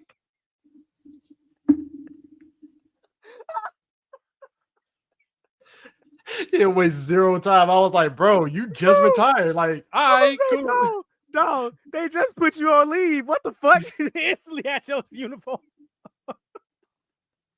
Now he director of the GGF, and it's like, fuck. Cooking. Straight cooking. Oh, fuck, man. Like, man. Look, anytime I watch Ultraman, I sit back and I think back to like the way Pacific Rim kind of went about it, in the fact of like, if realistically speaking, do I trust the United States government will form a GGF? No, absolutely not. Maybe the Godzilla movies were going somewhere where it's like, I think the government would probably be like, yo, fuck these kaijus. Maybe the Godzilla movies with Captain Gordon, I trust the U.S. government. But other than that, nah. I feel if kaijus existed now, like the government be like, throw a nuke at it. Whoa, sir, whoa. I would say, bro, if kaijus existed now, do you know how many no man land zones there'd be in America right now? Prime, all of us Toku fans will be thriving because we would have so many ideas for the government, and they will turn us down. I would not be, because I'd be dead because I've been trying to catch one. Local man, Prime, no. Day. It's like, Prime, no. I'm gonna get me one. Get me a fucking kaiju tooth, sell it on the black market. Rich. I'm having sleeping in my backyard like Godzilla did it wrong. He's just taking a nap. I feel Pacific Rim got it right on the fact that there is a kaiju black market, and they're just selling like the man. That was probably one of my favorite parts of that movie, man. The fucking world building, man. It's like, you didn't have to tell me anything. It's like, well, of course there'd be a black market. If you're killing alien species, them shits is fucking worth a fucking mint. Right. Of course, it's gonna be a Makes bunch of sense. motherfuckers collecting shit. Like, of course, Even it would be. drugs, which fucked me up. I was like, of course they made drugs from a kaiju. Why wouldn't they make drugs from a goddamn kaiju? Bro, they're probably making Philly cheesesteaks out of them too, bro. Be for real. Be for Shit's real. probably a fucking bomb. You won't even know. Probably tastes like crocodile. You don't even know. As long as you ain't growing anything weird in your body afterwards, you're fine. Unless you get a third eye, you be all right. It's fine. Or that kaiju cancer. You never know. You never know. It's like, Chris, how'd you get cancer? They ate a kaiju cheesesteak the other day. It's kind of crazy. But they have some really good waffle fries though, man. They use like a little salt seasoning. It's all good. This is a Toku show. I cackled a little bit when Idris Elba in the first movie was like, "Oh, what are you taking those for?" Yeah, I got radiation poisoning from the first first suits that we had. Yeah, it wasn't protected from radiation, and I immediately clocked in my head. I was like, "Hold on." So in Gundam Seed, those mech suits that were literally powered by nukes, they had protection from nukes in those suits. I really was starting to deep dive on my head on that shit, and it fucked me up every time. I was like, "Oh, catch me!" But in UC, weren't all the mobile suits? Weren't they Thank also you. nuclear reactor? Because that's when in the first so. episode, yeah, when Amuro cuts that Zaku in half and does that nuclear explosion, he has to remind himself not to go for the generator. Yeah. Shit. Here's the Antarctic treaty. What treaty? You making pancakes, bitch? What? Huh? Yeah, we would fail in society, and everybody be looking to Japan for like answers. And I'm like, I mean, I'm pretty sure Japan made a giant mecha. I'm pretty sure they can figure out something with this. That's when we find out that Gundam isn't just for show. Hey, another one. That Freedom Gundam in China. Woof, shit's real. Did you see? No, I'm not gonna say that joke. I'm not gonna repeat that shit on air. Never mind. Nah, here's the thing though. So if we're talking about how, they formed all these weapons and such in the show, right? The movie comes out, right? And the movie expands on something else where they apparently have been experimenting with kaiju. Was it DNA or whatever? Because it was in the little canister. Oh shit, yeah, they were doing experiments. Hold on, I'm not gonna get confused with that episode when the dude was doing that. When they had discount Elon Musk, and was it episode 4 or 5? 5. Well, yeah, when Emmy went undercover. The movie was where Homeboy was combining cells to what was his end goal? What the fuck was he doing? It was basically as he said, he pulled a Tony Stark Ultron shit where it was like, oh, this is supposed to protect my family and all that stuff, but it was really just another weapon, that went out of control. Like essentially what you have is it was supposed to initially kill the kaiju that it ingested, but what ended up happening was it actually kind of like melded the kaiju with metal and all these other things to make it kind of like a next level kaiju that was like, I want to say invincible. That's a strong word. I'll probably say more durable from conventional methods that Scar had been using. When I watched that shit, I was like, how dare you stand where King of Mons once stood? How dare you? Because at one point in the movie, they're fighting and the monster releases like larvae. They are like basically like, I mean, they could be like Kamen Rider reuse suits or Super Sentai reuse suits. Either way, like Scar actually has a reason to be on the ground, just waving the 4-4, kicking the door, waving the 4-4 and shit, and killing fucking little kaiju monsters and stuff. Which I actually did enjoy seeing that. That was actually a very unique thing because again, budget. They're finding ways to make the on ground stuff really be really well done, I would say.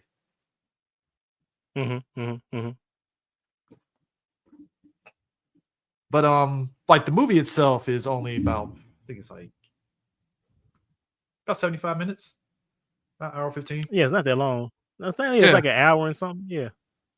Which again, I remember because I never seen the movie, so like when the movie was a part of that Blu-ray, I was like, oh, movie's a part of this. All right, cool. We get an actual whole ass movie. And I was like, oh, 75 minutes. I was like, well, this is going to be the quickest 75 minutes. But funny thing, like about 10 minutes of it Now, is literally like we'll recap. say was a recap. Yeah. Oh, Yeah, the Ian? recap. Yeah, I get you. Yeah, the recap is where it was like, hold on, I've seen this. What's going on here? And it's like, oh, it's recapping Ultraman Blazar if you didn't watch the show. All right, cool. You know, which you kind of, I think honestly, you should watch the show proper before watching the movie because those 10 minutes don't really give you the full nuance of like the show. Like you get And I enough, gotta but say, like, yeah. when in the middle of the movie they did the TV style opening credits, I was like, sure. Like, Yeah, cool. why not? You know, yeah, you know what? I mean, I guess it's a really good sequence. It's a really good sequence. So I'm not that mad. You know what I mean? yeah, Like, I'm fine with it. It's like, you know, beggars can't be choosers. You know, it is what it is. You work with what you got. But yeah, it's I don't know. You know what it is? It's kind of like I get thrown off in a way because when you watch like some of the Kamen Rider movies and even the Super Sentai movies, they have this sort of like they kind of go a little bit, they skew a little bit different in terms of how they like introduce the movies and stuff. You don't get no recaps. So seeing this in the Ultraman movie where it's like the first 10 minutes is recapping it, it's like, I would have figured they just would have went straight into the proceedings. and I don't want to put on 10 hats, but I hope it's not related to those two nickels. Said the two miracles. No, the two nickels. I hope that's not related to their two nickels. That's why they had to eat up most of the movie with a 10% of the movie with a recap of the show. I'm pretty sure it is. I mean, that's not even a 10 hat thing. I think that's what it was. Because that's yeah. I mean, it's not a bad movie. Like I like some of the things they did to subvert their expectations. Because the first watching, I was like, this really reminded me of that Ultraman Dyna movie with the aliens popping up on the screen, but then it turns out it's not aliens. And again, it goes back to the core themes of Blazar about the relationships between parents and what would you do to protect the children. To protect those that you love, I should say. Well, you know, and the Blazar And movie is based. and what really also caught me off guard. And what really caught me off guard was that the CEO dude, like he wasn't a douchebag. Like he actually thought that he was well. Like, oh, I actually no, I actually meant well. Like I'll sell this whole company. Fuck this shit. I'll be with my kid.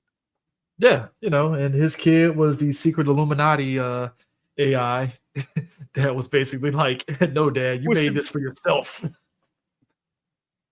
Which, to be fair, when you see the monster behind the green screen with the crayon mask, like, come on. I mean, that looks like some shit a kid will put together. It's like, oh, that's fair. That's fair. Right, cool. Right. And but then they set it up early. Like the kid's not dumb. Like they had like a line of dialogue about him also doing what was a computer fair or some shit. Yeah. Didn't they like set that up? Yeah. So like it made sense. It made sense. Yeah, no, it made perfect sense and stuff. It's like, of course a kid would do that because the whole context of it was the kid was like, no, Dad, you did this for yourself. You need to be with me and all that. And the monster eats the kid, and the kid is part of the monster, which I laughed. I was like, fair, like cool. Now you know if this is Ultraman in the Showa era, that kid would have been dead then. Oh, that kid would have been done. It was just the spirit of the kid. You know, would have been there. Would have been the spirit of the kid. Then when the monster got defeated, then his little spirit would have hugged the dad, then disintegrated in a way. If this is the Showa era. Been like the gold. I'm familiar with your game, Ultraman. Right. The gold CG light. That's farewell, father. I want people to understand that was their way of showing Ghost is like, you know, they're hugging because you could tell it was literally they just did the CG later onto the kid hugging his dad, and it's like gold all around him and stuff. I'm like, oh, he's a ghost. Gotcha. And like Prime said, like, done. I also need y'all to understand the Showa era Ultraman did not discriminate. Everybody was fair game. Kids get fucking killed. Mom's getting stomped on. It's like, they didn't care. There was no secret revival. You're done. You're done. Wait, was that Return or was that Taro when that dude's older brother got yeeted off his bike? I want to say Taro, I shouldn't laugh. It's not funny, but it's actually pretty fucking funny. I mean, it's so different. And like, look, Toku period has permeated itself of having unintentional funny moments. I kind of low key laughed in -1 while my man's girl pushed him into the alleyway as the fucking shit blew her off. Can I just say though, all-time reaction speed. She gotta be playing for the Lakers, bro. She on the wrong. Right? What is she doing? What is she doing? Well, Prime. That's why spoilers. That's why she was alive at the end, mysteriously. She, bro, not for long though. Okay, fair. Yeah. not for long though. But bro, that reaction time she had, man, she peeked that way. She went up, yeet, nigga. It's like you could have probably, both got to the alleyway, but right, you could have tackled him. You both could have made it. Like what? Nah, noble effort. What's that line from Tenjo Tange about the Japanese and self-sacrifice? Like, ma'am, you could have went in there with him. To be fair, Prime, though, I mean, look, that is a gender swap scenario that I approve of. We rarely get it. I'm cool with that. You say that's the gender equality you're here for, sir? Yeah, it's gender equality. Sometimes the women has to save the guy. Sometimes the guy's the damsel in distress. It's great.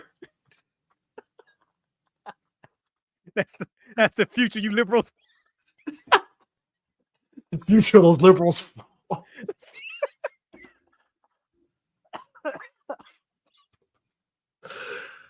Oh Christ, man, we are on a roll with this show. Oh shit! Toku is bringing us together as a family. I can say that. These moments here, man. I swear, it's like the thing about even with Ultraman is even if there's an Ultraman season, I'm not big on. There's something entertaining with it that I can come away from it. Like, all right, cool. And that's the same thing I said the other day when somebody was like, "What's your Super Sentai hot take?" And I said, there has never been a Sentai series that ranked below a C plus. There's always something to like, even in shows that I'm not particularly fond of. There's always even then good to great things in them. Yeah. And then some people rolled up in my mentions are like, well, what about this show? What about this show? And I said, yeah, my statement still stands. Yeah. Is this like a gotcha moment? I don't understand. It's not really a gotcha moment here. I mean, because it's just you could always find the joy in these kind of things and stuff. So people forget that because it's right. And that goes into the thing with Blazar, where it's even when you watch the show in the movie, even if I wanted more out of the movie, I still came away from it this definitely feels like a very blockbuster summer movie. Right. Even my main issue with the movie is it really didn't feel that much like a traditional Ultraman movie, and it just felt like an extended episode. But yeah, they got more time to do some stuff, and they just said, "All right, cool, we're going to." But it felt like a really good episode of Ultraman Blazar, so that's not a bad thing. You know what I mean?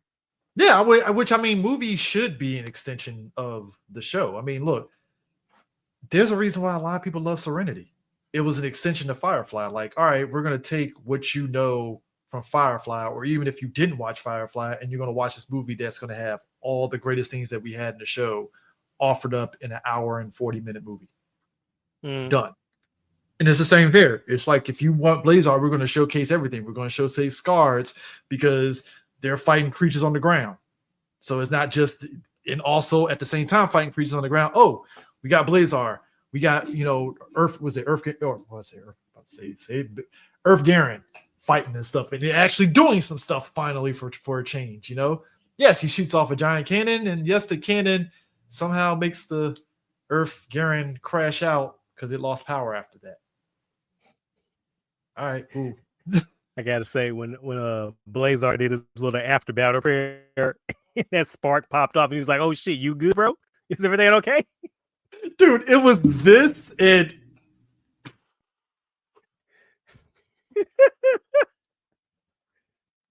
Never change, Earth Garon. Never change. Man was also you all right, man? You straight? You good, man? You need a sneaker bar? Need some Gatorade? You good? Nah, just charge it up like a Tesla. You'd be straight. Great. Again, CJ, it works. Yeah, it works. It works. Well, it's an EV car, all right? EV car. I ain't gonna say Tesla, EV car, a better EV car. It does the job. But I like I said, I think it's the movie did its job being an extension of the show, but if you were expecting it to be like this more ambitious Ultraman movie, it wasn't. That, like I said, Yeah, that would probably be the only thing you could probably ding it on is that it's just you kind of have to go into it with the expectations of what it is. And I'm pretty sure they well, to might do be another fair, Blazar movie, maybe. I don't know. well, he'll have to probably come up again when they do like another like all generation team up. To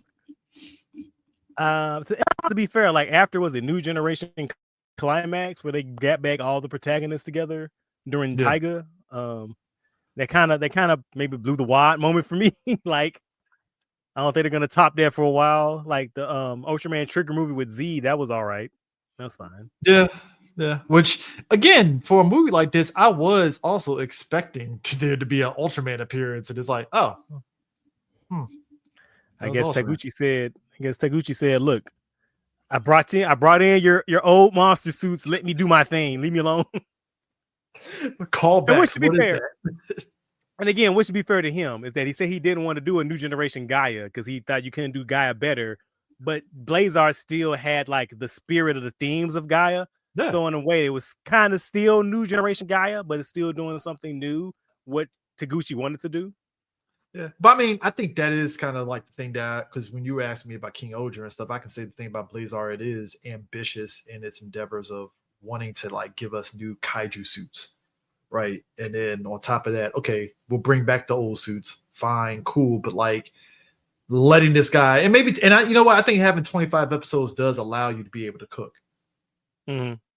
So it's enough for somebody to do something unique, and it's like, all right, you did your unique thing for 25 episodes. Boom, we can, try something else. Do the next thing. But again, like I said before, it just feels like by the time when the show finally finds like its sea legs and it finally gets to like actually cooking, now it's all over. Now we're done. And it's really in the 20s.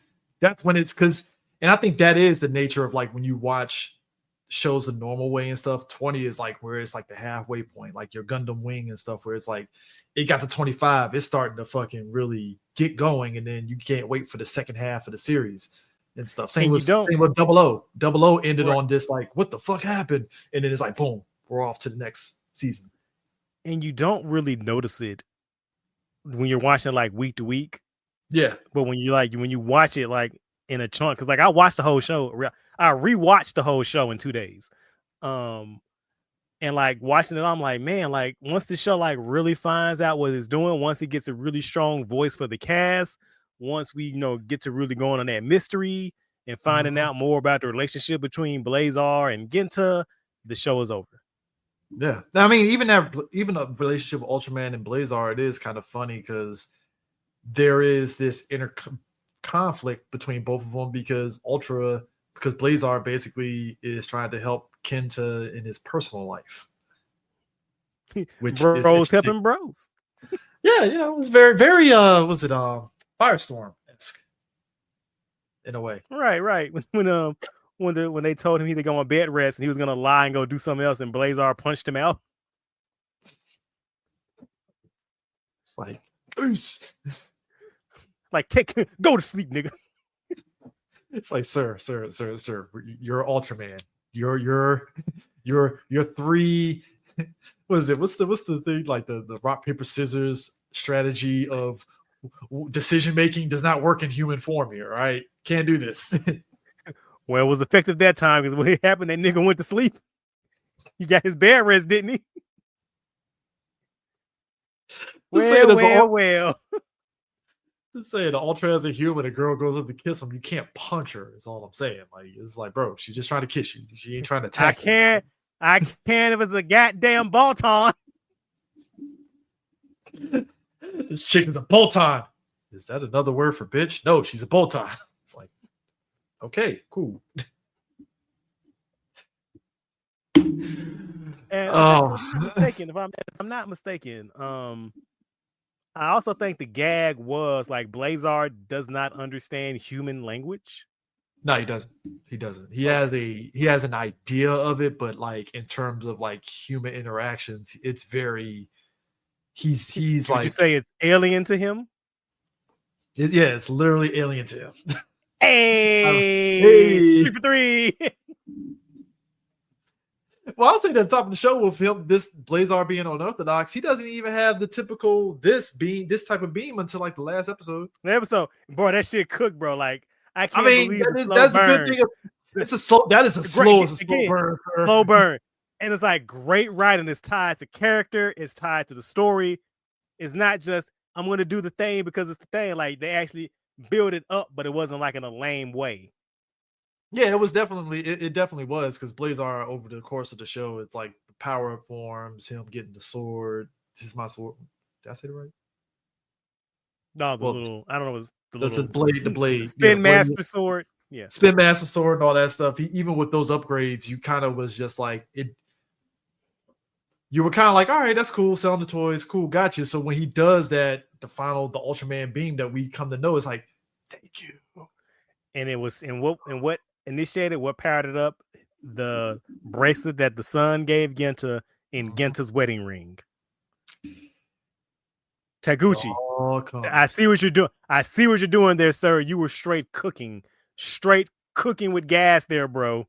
That is writing. But you know, Prime. You know, Ultraman's a kid show. You know, no politics, no messaging. It's just monsters, rubber monsters punching each other, bro. It's not that deep, bro. No politics, bro.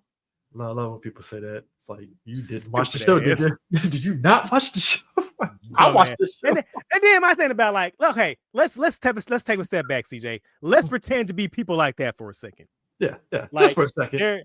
There is no that art does not reflect the times that it is made in. That art does not reflect the artists who created them. That artists have nothing to say about their human experience and condition at all. That they don't have anything that they want to relate to us, the audience, to have us engage with, to connect with their characters. Let's say that statement is true. There is no deeper messages in art. Isn't that fucking boring? Very boring. Isn't that just like everything is just surface level? There's nothing below the surface. There's nothing else to interact with. There's nothing under the text with for you to sink your teeth into and to engage or think about. There's nothing there for you to draw parallels with to other pieces of art, to things that's also happening in the world around you, the things that are happening in your life, like that you can't see the mirror reflected back at you. Like if that statement is true, like there is no deeper messages, there is nothing else in art. Isn't that fucking boring? Like very, very boring. Why? Why do you think that way? I would be very bored, I would say. Like just like, and he punches the monster and that's it. Yay. Like what? And again, that goes back to what we said the last episode about like what is with this strange rampant surge of anti-intellectualism going on where well, like I don't know. Like I think that's what's going on. Okay, no, what'd you say? No, but that was the thing. Sorry, what you saying? No, I was saying it's like the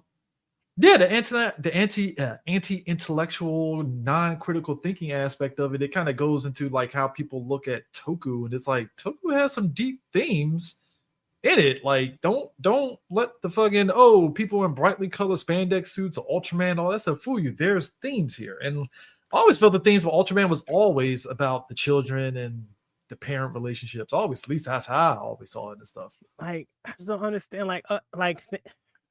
And I also feel like if you don't think that children are not entitled to like decent entertainment, why do you feel that way? Like, why do you want children just to have things that doesn't engage them, or that gets them to think, that doesn't get them to reflect on things? Like I think about shit like one of my favorite episodes of Ultraman. Well, actually, I'm gonna give you two examples. Two of my favorite episodes from the entire franchise is Earth is My Home and the episode of Gaia where they address those war crimes of Japan. Man. Like, let's talk about this. Both of those things actually kind of do the same thing. Let's talk about human experimentation and why that's a bad thing. Let's talk about that real quick. That's been, dude, human experimentation. You know what's funny? Kamen Rider deals in human experimentation. Gee, Chris, what is the origin of Kamen Rider? What happened to Hongo? Why is he a cyborg motorcycle bug man? What? Let me check my notes here. Let me check my notes here. A cyborg? A Nazi offshoot organization, terrorist organization, determined to rule the world through Mhm. human experimentation, kidnaps him and experiments on him to make him one of their super soldiers. Hmm. Hmm. Just a kid show though. Just nothing to think about here. It's just goofy, silly rubber Mhm. monsters. It's fine. It's fine. Operation Paperclip, like that. So. You know, Operation, you know, Hans and them. It's all good. It's all good. It's cool. It's cool. It's cool. It's cool. It's cool. It's cool. It's cool. Nothing deeper than that. Nothing deeper than that. See, I mean, he rides the motorcycle. That's flips. It's okay. Bear in mind, I'm not saying. Also, we're not saying, oh, it's still the mind. But no, the themes are there. No, right? It's like there. there are things there. There are the show is asking you to do more than just like passively let things just kind of wash over you. You know what I mean? It's like the most family themed fucking franchise. Period. Yeah, I would say it's very family accessible. Like it's not family accessible. Yeah, that's a good one. I was gonna say you're not gonna see like rape. Well, you're gonna see murder, but like murder, a lot of murder. a lot of motherfuckers getting thrown off of cliffs and through walls. But yeah, it's asking like no. I just keep going back to like I don't understand this like staunch, like rampant anti-sexualism that's going on right now. Like all these fucking YouTube channel dude bros is like, I just want my entertainment to be entertainment. Yeah, entertainment is entertainment, but art is always asking of you. Art wants you to engage with it as a viewer. What are we doing here? I mean, think about it. The thing with Blazar, just like a lot of Ultraman shows, is the relationship of humans and Earth. Again, like I said before, the refugee crisis. One of the core things of the show is about the fucking refugee crisis. Like, what are we doing? What? Yeah, every season has been a variation. It doesn't hide it. And that's the thing. Blazar doesn't hide it. Like, that's literally the impetus for the whole thing. It's like it's a commentary on refugees. Even the Netflix Ultraman show dealt with right. It's about coexistence, living with people who are immigrants to your nation. Like, what are we doing here, bro? What are we doing? Well, Prime, if we look like Botans, then white people will actually understand us, you see. Shut the hell up, CJ. So fucking shut the hell up, bro. You know I'm right. You know I'm right. What's that fucking joke on around Twitter? Like, they only understand racism if motherfucker got like a crab for a face or some shit. Like, the second it's a black person, they suddenly don't understand racism. Racism. What is that? Whoa, wait a second now. What they putting these political messages in for? Get these politics out my goddamn Metal Gear. Hey, you know what? A bunch of them want to have to owe Hideo Kojima a fucking apology because he predicted a lot of this bullshit.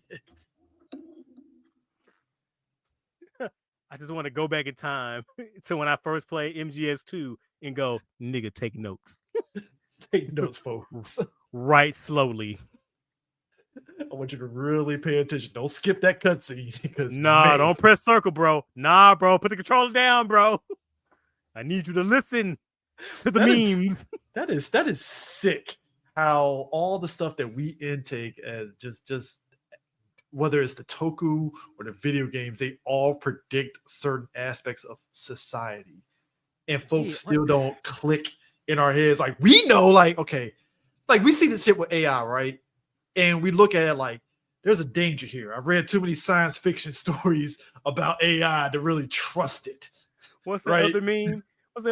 And now here's my novel, Why You Should Not Create the Torment. The Torment Nexus Tech Bros. And now we've created the Torment Nexus from the hit novel, sci-fi novel, Why You Shouldn't Create the Torment Nexus. Exactly where we're at right now. It's like, we can't do this, people. Don't. Oh, God, man. And then your old boy Jim Cameron is like, oh, I don't see the issue with AI. Really, Jim? Director of the Terminator. You don't see an issue with AI. Really? Okay. Okay, bro. You want to know why? You know why? Because James Cameron's going to be the first to actually use AI in a better way compared to everybody else unimaginative ass. Hell no.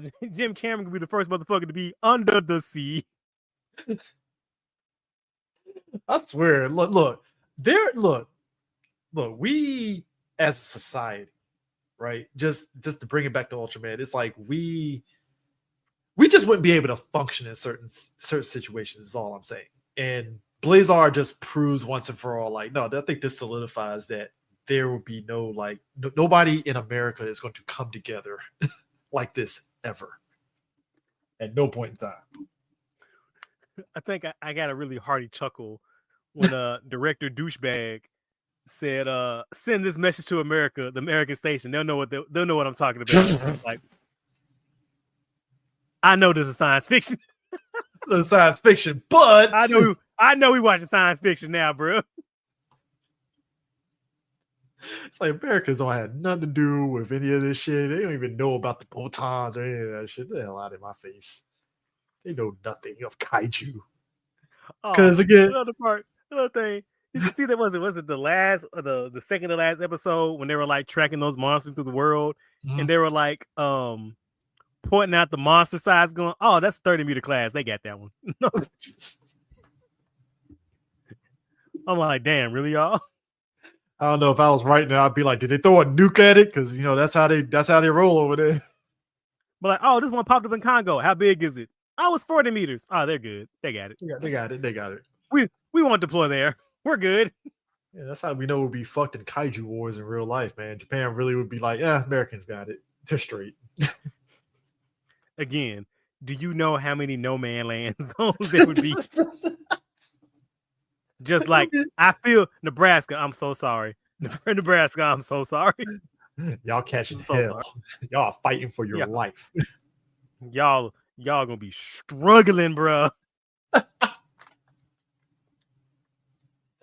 You know what? I think that's part of the reason why I like the Monarch show, because seeing the sheer scale of Godzilla in certain parts of the country is like, God damn, we really would just be fucked.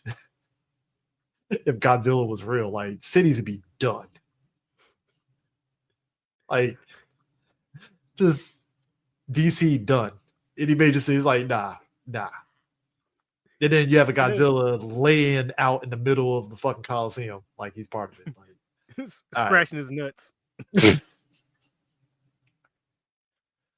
Oh my god.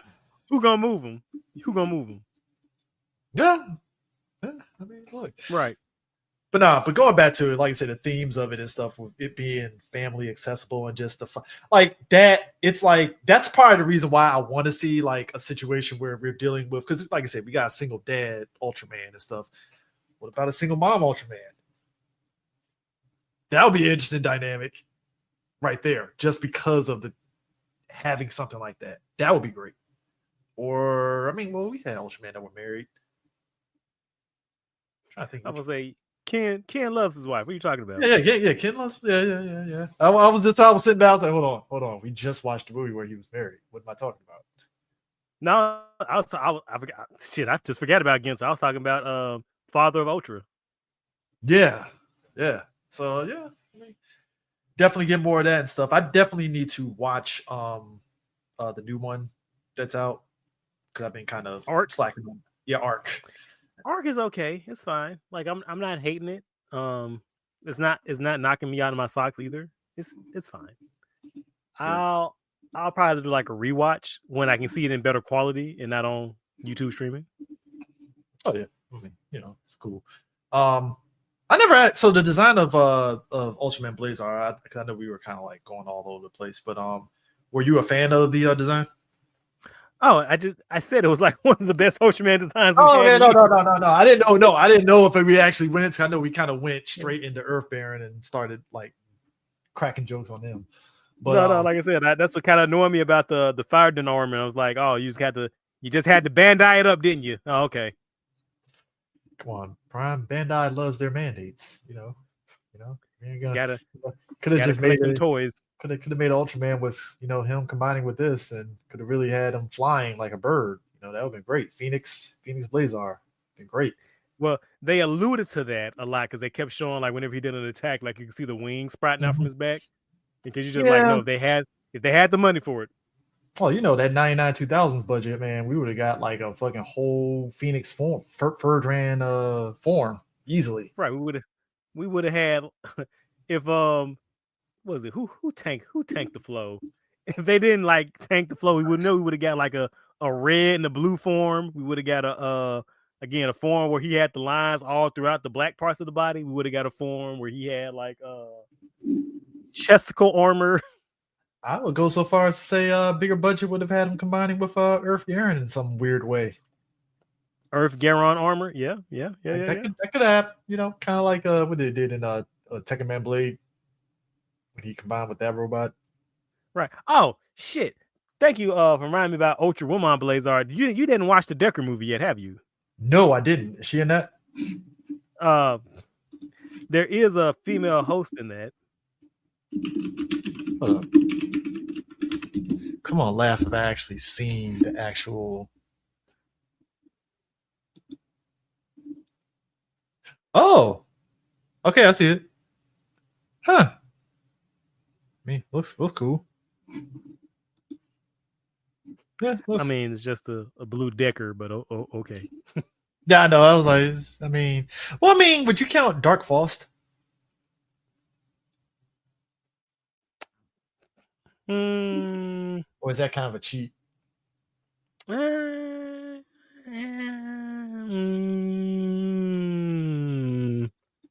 don't know. I gotta think about that. I don't know. Hey, I was just, trying to, figure it out on that one. But hold on. Let me see if where's somebody actually. Yeah, I see what you mean. It is kind of like, oh, I think I was looking at the wrong one, but I found it now. Yeah, I mean, very deviant art kind of vibes. That makes sense. But I mean, if they do, what's typically the amount of Ultraman seasons they give before they start doing team ups for that current era? It used to be like they pop up the season afterwards. Blazar has popped up in Arc though. That's why I feel like Arc was really strange. Like nobody, like you would have thought Zero reboot would have popped up anybody, but I guess they're trying to do like a cool down period thanks to Trigger and Decker. Okay, yeah, because I was always kind of curious on that because it just felt like whenever they done that, it had to been like after a certain amount of time. Cause I think when we were, because when we were talking about Tiga, they had a reason to bring in some of the other ones like Leo and Ace and all that into that show with some of the movies. But I know Tiga was in a lot of the fucking Heisei era movies because he's fucking Tiga, of course. Well, yeah, obviously, it's fucking Tiga.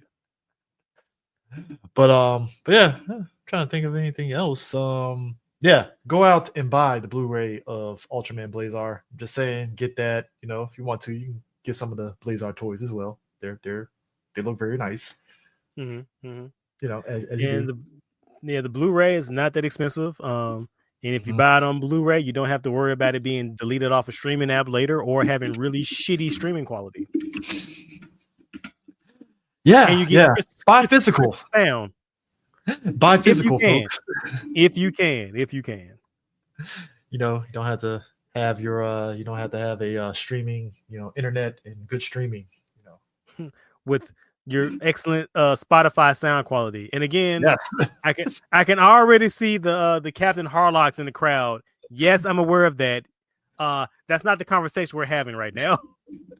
I mean, last episode we kind of sort of had that conversation, but nah. The point is, we're two different things. We're two different things. Ease of access is what we're always saying, and ease of access and ownership is my thing. Look, all I'm saying is, right now, Amazon is having a bonanza of a fucking percentage sale on all Ultraman stuff. Just saying, go to Amazon if you want to splurge yourself on Christmas. Treat yourself. You can get Ultraman. What? You deserve it. You can get Ultraman Max for $15, and you deserve it. Get it for yourself. I mean, I'm just saying, Ultraman Zero Chronicles, $15, right there. Tega complete series with the movie, $21. We can go all day on the prices here, folks. All I'm saying is, go buy Ultraman. If you can, buy Ultraman and treat yourself because you earned it. You guys show the family about all things Ultraman. I will say though, and I gotta take another updated picture. Back when they started releasing these Blu-rays, bro, and I said I'm gonna buy every single one because I don't know when the wheels gonna fall off. When I said the wheels gonna fall off this train, I don't know when it's gonna happen. So I'm gonna get every single one. And Subaraya Mule Creek said, "You said what, nigga? You gonna do what? Go buy all these? You gonna buy every single thing, every single one release?" I said, "Everything you release, I'm buying it." Are you now? Are you really? Look. All I'm saying is, yeah. we said about look. I'm looking straight at Discotheque. Hey, Discotheque. You gave us those Space Sheriff movies. So I'm still waiting for B Fighter. I know it's coming. Hey, I know it's I'm like, coming. Media Blasters, bro, please. Get Amazons and Black Sun. Bro, please, I'm begging you. Bro, please. Please, bro. I got one more mission. I'll take it a step further. If Media Blasters can give us all the Kamen Rider movies in like a compilation fucking box set, that'd be great. You know what? They probably could because Japan did release a Blu-ray of the Showa movies up till the Black RX shit. What was it called? Shit, what was it called? Somebody in the chat help me out. What was that box set called? It was like 4K. Was it 4K? But like it was like a cleaned up upscale because I did get one of the camera. I think I got the V3 movie. I pulled one from them and it was like upscale to like 1080. Yeah, 4K Showa Rider movie box set. And it has Mask Rider V versus Shocker, Mask Rider versus something for Fall, 5 Riders, King Dark, Mask Rider 8 Full Strength, Mask Rider Super 1, Mask Rider Black, and Mask Rider Black Part 2. Those are the I'm reading it off of somebody on Reddit posted it, so I'm just kind of reading off how they had it. Why I say Black RX? What's the Black RX movie? Because it has the 2 black movies then. The one where he fought with Kamen Rider World? Kamen Rider World. Kamen Rider World, that was is that on that 3 Media Blast? That was J and ZO. That was J and ZO. Okay. Now the Kamen Rider Black RX movie was it Around the World or some shit like that? Or Run Through Time? I think I see what you're saying. Yeah. Because that's the one where he teamed up with himself. Run all over the world. There you go. You got it. Yeah, it has Black and then Black RX plus his 2 upgraded forms as separate entities. Mm-hmm. Yeah. Because of time paradox. Yeah. Yeah, that's one that I mean, look, if they can Media Blasters could fucking probably do that and I'll be straight. Because that is so I got 2 more missions for them. They need to go ahead and drop the next and the first. All right. Which I think they are gonna It's coming. It's coming. Okay. And they also need to drop Shin Kamen Rider if they can, so we can complete the trilogy on home media. Well, knowing them, they're gonna probably drop Shin Kamen Rider when they do the OVA cut of Shin Kamen Rider. You know what? And I would take it if they do a box set that has the movie and the 5 episode count thing. Mm-hmm. They can do that as another special release. Yeah, because I think they're filming, or they might be wrapping up. It came out. No, it came out, bro. Folks are posting about it. Where's it at? It's out. Like the physical, like people, like Kojima posted, he got one. No, I'm talking about the Shin Kamen Rider OVA thing with the episode splits. Yeah, it's out.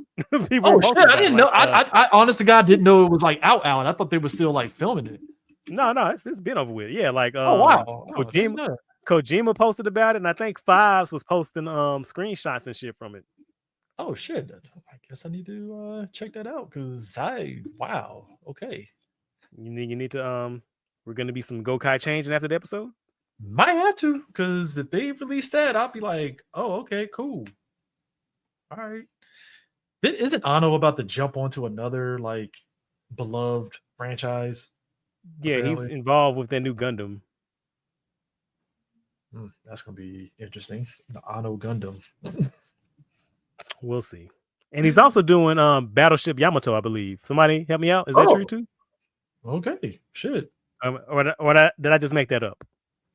Who's the one that's doing the new Godzilla? They got tapped. Oh, the same dude who did -1, I think. Oh, okay, shit. That's not bad. Wasn't that the same dude who did -1? Because I thought I saw an interview with that dude said he was also a huge fan of Gamera and he wanted to do a Gamera movie at some point. Oh, okay. Or again, am I making things up? Am I just wishing shit into existence that doesn't exist? You might be onto something. I was like, did they already do it? I hope so. But yeah, I think he's the one tapped up. Because then they come out that he did an interview or something where he said like Marvel had approached him for some shit. Oh, okay. Well, there you go. That tracks. Then if that's the case, I think that did come out. Yeah. So We'll definitely see. We'll see. Yeah. Well, anyways, folks, I hope you guys enjoyed us dabbling in all things Ultraman and stuff. All right. Before I'll we go definitely- though, before we end, what are your top 5 favorite episodes? Ooh. Top five. I'll probably say, I mean, it's cheap. Obviously, the finale with the moon. First episode for sure. I think it was one of the episodes, Light and Flame. That's one of mine. Okay. Yeah, Light and Flame. And there was another. Actually, the one that we talked about with the kaiju that was good. I forgot what episode that one was. Oh, the drawing one? Yeah. That one. Yeah. That's one of mine. And I think it's was it Scar Nocturne? I think that was the episode. Oh, you like that one? Yeah, I kind of like that one. You know It's what? like it's bottom 5, but it ain't number 1. It's like, oh, I actually enjoyed it. You know what? I can kind of see that because it kind of had like an Ultra Q feel to it. I get that. I understand. Yeah. So those it has some really interesting camera angles too. Okay. Yeah. All right. Okay. I ain't mad at it. About yours? All right. So I got a Rainbow Appears Part 1 and 2 with with Professor Genocide over there. I mean, you ain't right. You ain't lying on the genocide. I mean, I just described it. I just described the character like no exaggeration. I like Parent and Child, where they first had a conflict where he was about to kill that monster, and Blazar stopped him to save the baby monster. The one with the drawn monster, was it between Morin and Dusk? Yeah, that's one. And the Wandering Zangil with the Ghost Swordsman. Yeah, that was actually an interesting episode with the Ghost Swordsman. He comes back in Arc for some reason. I mean, recurring theme, I guess. I'm just like, you know what? No explanation either. I'm just like, you know what? Sure. And I really like Insurance Hero. I think that's like a really good snapshot of like some just really good Ultraman. Like it's a little more lighthearted, but like it has a lot of heart and charm to it. Yeah, I mean, I think that's again the whole thing of the thing that we're constantly going to keep talking about, them rubbing two nickels together to make the show happen. I felt that that put a lot of emphasis. I think it might have been a lot more pressure on the writers to actually be like, all right, we ain't balling on the budget anymore, so we're gonna have to tighten up something on this on this production. And the story actually tightened up, and it's like, oh, okay, shit, it's engaging. I'm good with it. Right. And again, I just wish the finale was more like, I don't know, stronger. Like I said, it just feels like the show just stops. Like, you know, it doesn't end, it just stops. It was very run of the mill. It was like, all right, he's put Moon, saves everything, and then it's like, it's kind of like it's like that final episode of Zeo where it's like, that's the ending. That's it. Like the show just stops. And and I mean, you can argue with like, oh, it goes full circle because he's always saying go home safe, and he goes home to his kids safe. And I'm like, yeah, sure, but did it set that up though? Like really fully? Like did that one time he made it back home, did that really like hit like the final time? Like did that get you in your emotional? Did it have any like resonance with you? Did it really? Did it truly though? But I mean, like I said, it felt like, all right, kids, it's wrapped up, and it's like, I'm not saying it has to be wrapped up in a tiny bow, but like some finality, like some, like some. This is the spirit statement. This is the end. Y'all just went, okay, that's enough of them. See y'all in 6 months for Arc. Cha cha cha cha.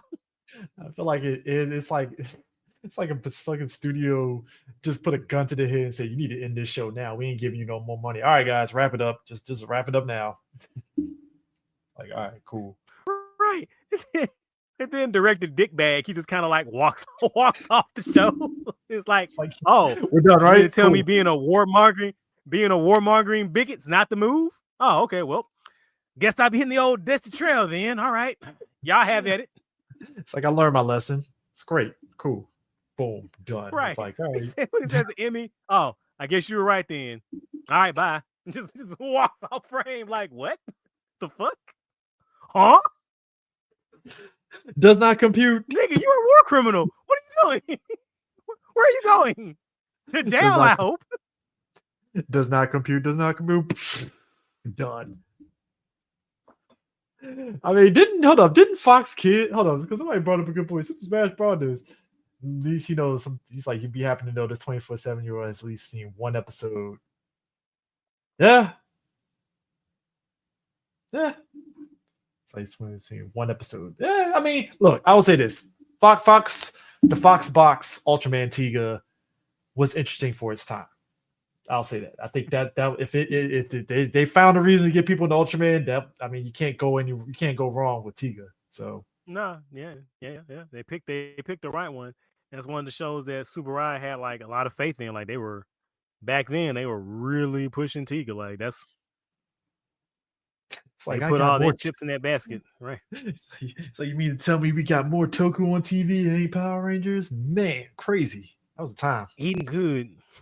Yeah, unfortunately, that dub though. So like, at least that Fox Box Ultraman Tiga, it got us to have the complete series on DVD in America. Like, yeah, because they got their money. They said, you know what, we're gonna get some money out of this shit one way or the other. Then Super Pro came back and said, we'll keep the party going and give you Tiga again. Tell you, man, that I've never seen a company go that far in on capitalism, and it actually works as it should.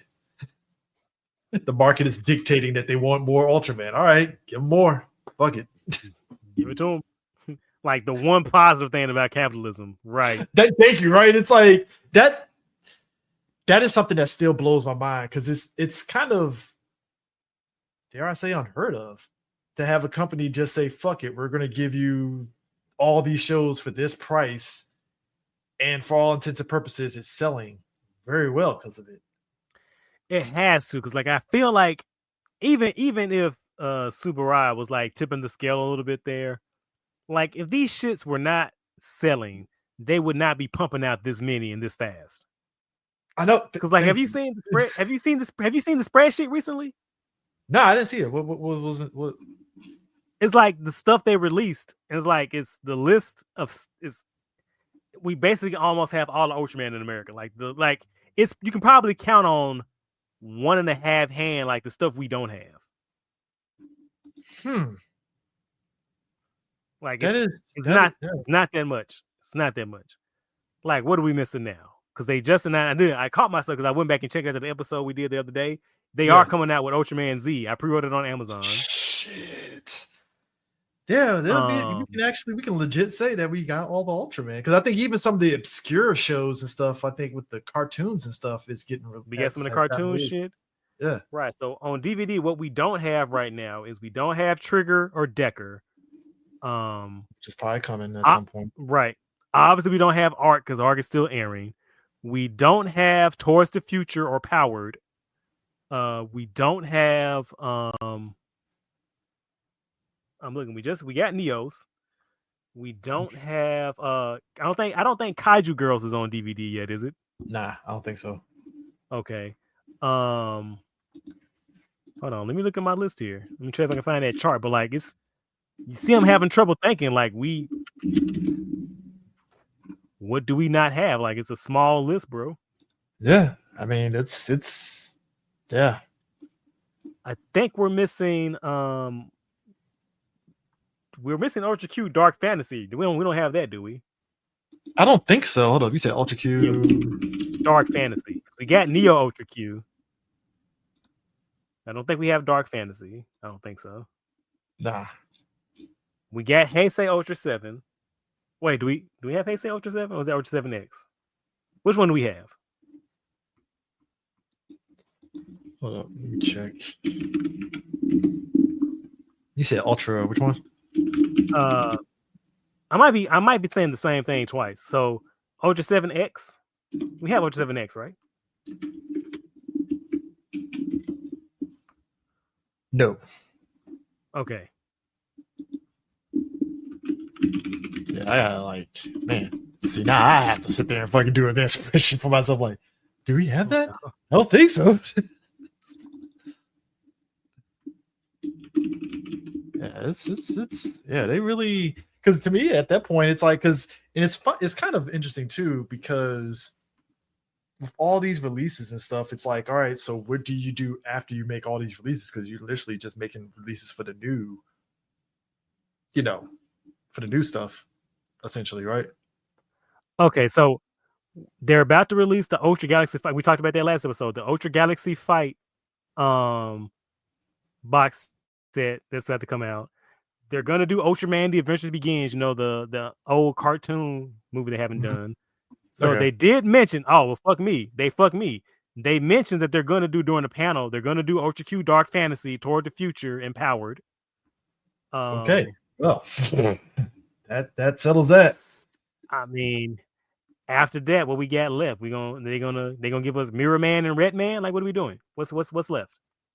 I mean, hey, look, I've always sat there and said that is again, that's the best way you can get people into these kind of things is just releasing them. Release it.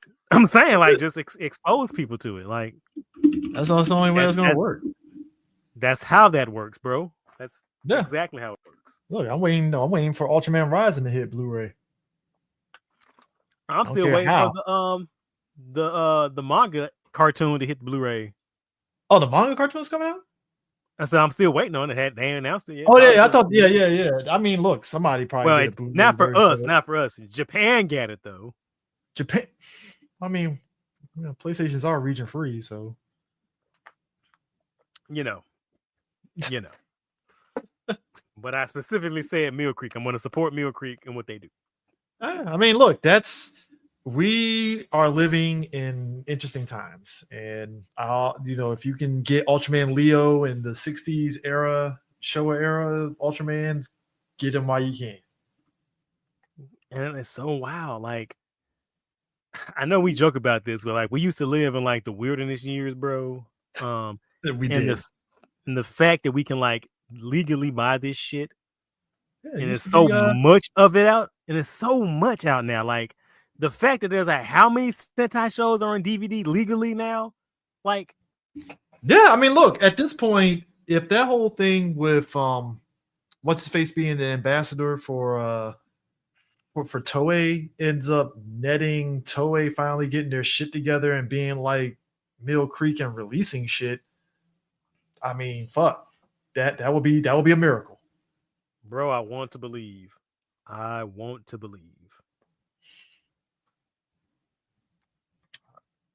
mean, hey, look, the fact that, like you said, Ultraman has permeated itself in conversations here in the States, it speaks to them shits are fucking selling like hotcakes, obviously. Hopefully so. Yeah. Fingers crossed, bro. Fingers crossed. Yeah. But anyways, folks, that is it. I think that'll be that's it for Morphin Metacast this year. It's been a very fun year, cathartic year. We vented about Hasbro being our villain origin story this year. I'm on my 52nd Joker origin. How about you? I'm right there with you. I'm just along for the ride, just laughing at how much of a prophet you were, and folks are finally starting to have a come to Jesus moment and realizing that. So that's great. I mean, look, I know people are used to niggas on social media yapping at the side of their mouth. Yeah. But like, if we check the scorebook, bro, like, I've been right way more than I've been wrong. Like, and it's not like Prime is trying to be right. It's like, prove me wrong. Fuck. Like, that's what I'm saying. That's my thing. Like, I don't want to be right. Like, I always say I hope I'm not right. What happens? A couple of weeks later, oh, I was right. Damn. Okay. Yeah, we had our last episode. We talked at length about the auction, which I think that was definitely. I'm glad that we actually were able to talk about that finally, especially to kind of end the year off, because we can go into 2025 just saying, hey, look, Godspeed the Power Rangers, but hey, we got Ultraman and Kamen Rider and Super Sentai and all this shit over here. So hey, right after that last batch, who was that yapping at the side of the neck saying they didn't want to do Ju-Onger because they didn't want to do Wild Force 2. I said, you know what? We are done with Power Ranger discourse now. We leaving this shit. I don't want Wild 2024. Force 2. Like, motherfucker, did you watch the show? Like, shut your ass. This be just saying shit to be saying shit, bro. Shut the fuck up. God, So man. I feel like we forgot to mention that game from Digital Eclipse, Reader's Rewind. Yes, that is out. I have it on PlayStation. Do you have it, bro? Yes, I have it on PlayStation. I'm enjoying it. I will say this. I've only played the first 2 stages. Okay. And I was just gonna say, like, I feel like at some point we got to do like a live stream or some shit. We have to. We have to. I will say this. The one minor black eye to the game. The Zord shooting sections. See, I haven't gotten there yet because, like, I played the first stage, and I was just kind of like, this kind of feels like a watered down Turtles in Time. Like, it doesn't, like, it didn't, It's like, I don't mean that in a bad way. Like, I'm not saying I hate the game. I'm just kind of saying, like, especially the stages I played, I was just like, this feels like directly lifted from Turtles in Time. It was like, if you like Shredder's Revenge, you'll like this. It's not going to be as, I would say the combat isn't as deep as Streets of Rage 4, man, but that's a good game. That's a good game, bro. Yeah, it still is. But it's along the lines of Shredder's Revenge and the fact that you'll have fun with the combat because all the characters do play a little bit different from each other in certain with moves, which is a good thing. And bro, I'm gonna be honest with you. At the end of the day, can I play as a Power Ranger and punch some putties in the face? Yeah, that's it. Instant tingers. That's all. I'm good with that. Yeah, and you beat the game, you unlock the Green Ranger, and I'm like, well, thank you.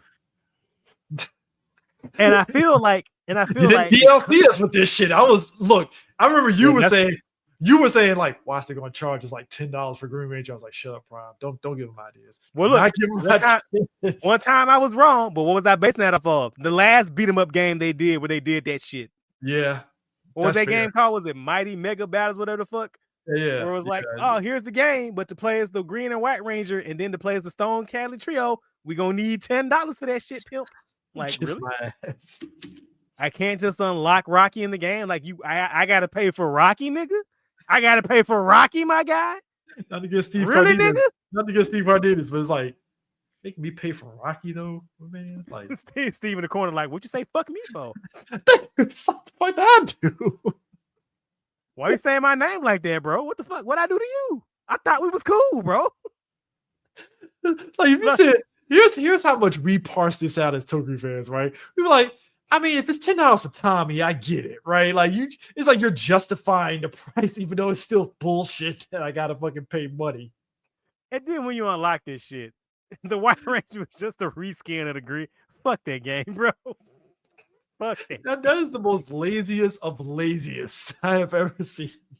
That game can kiss my ass from the back and front, bro. Hell no. Reader's Rewind is actually solid. It's actually a fun game. I got it for the Switch. Well, I got it for PlayStation, and I'm getting it for the Switch. Just to play it on the road. You know what? I'll do that when I get paid too. Yeah, because I bought Shredder's Revenge for the Switch strictly because it just felt like that's a game that I want to play on the Switch. Which is fair. See, I had that same thought too, but then I remembered I had the PlayStation app on my tablet, so I'm like, oh, well. True. I was like, if I that's really part of the reason why I finally bought that Marvel collection on the Switch, because I was like, sometimes I want to be on a plane. I want to play some Marvel 2. There's always time for Mabel, baby.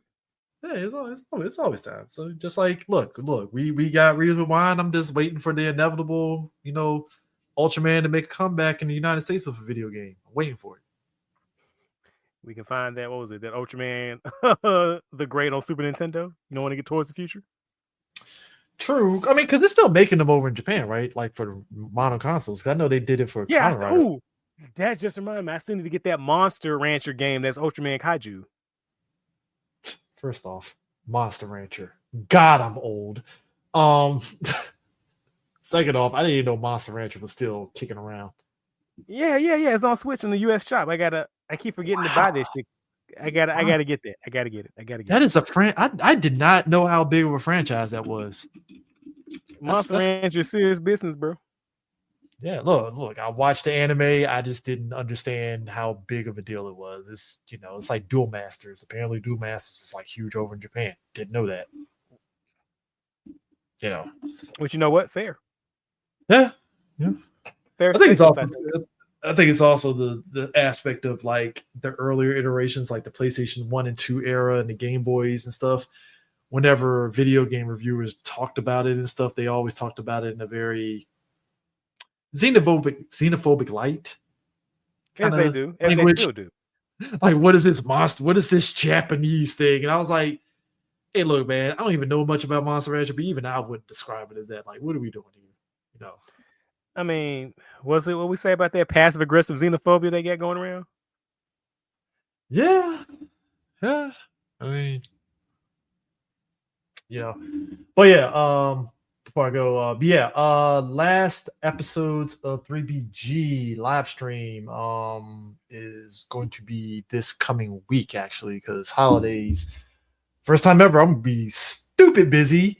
So I'm definitely pocketing a lot of episodes, to go off during the holidays and stuff, because I think we all deserve a break, be with the family and bring in the New Year's and all that jazz. It's always good. You got any plans for the holidays, Prime?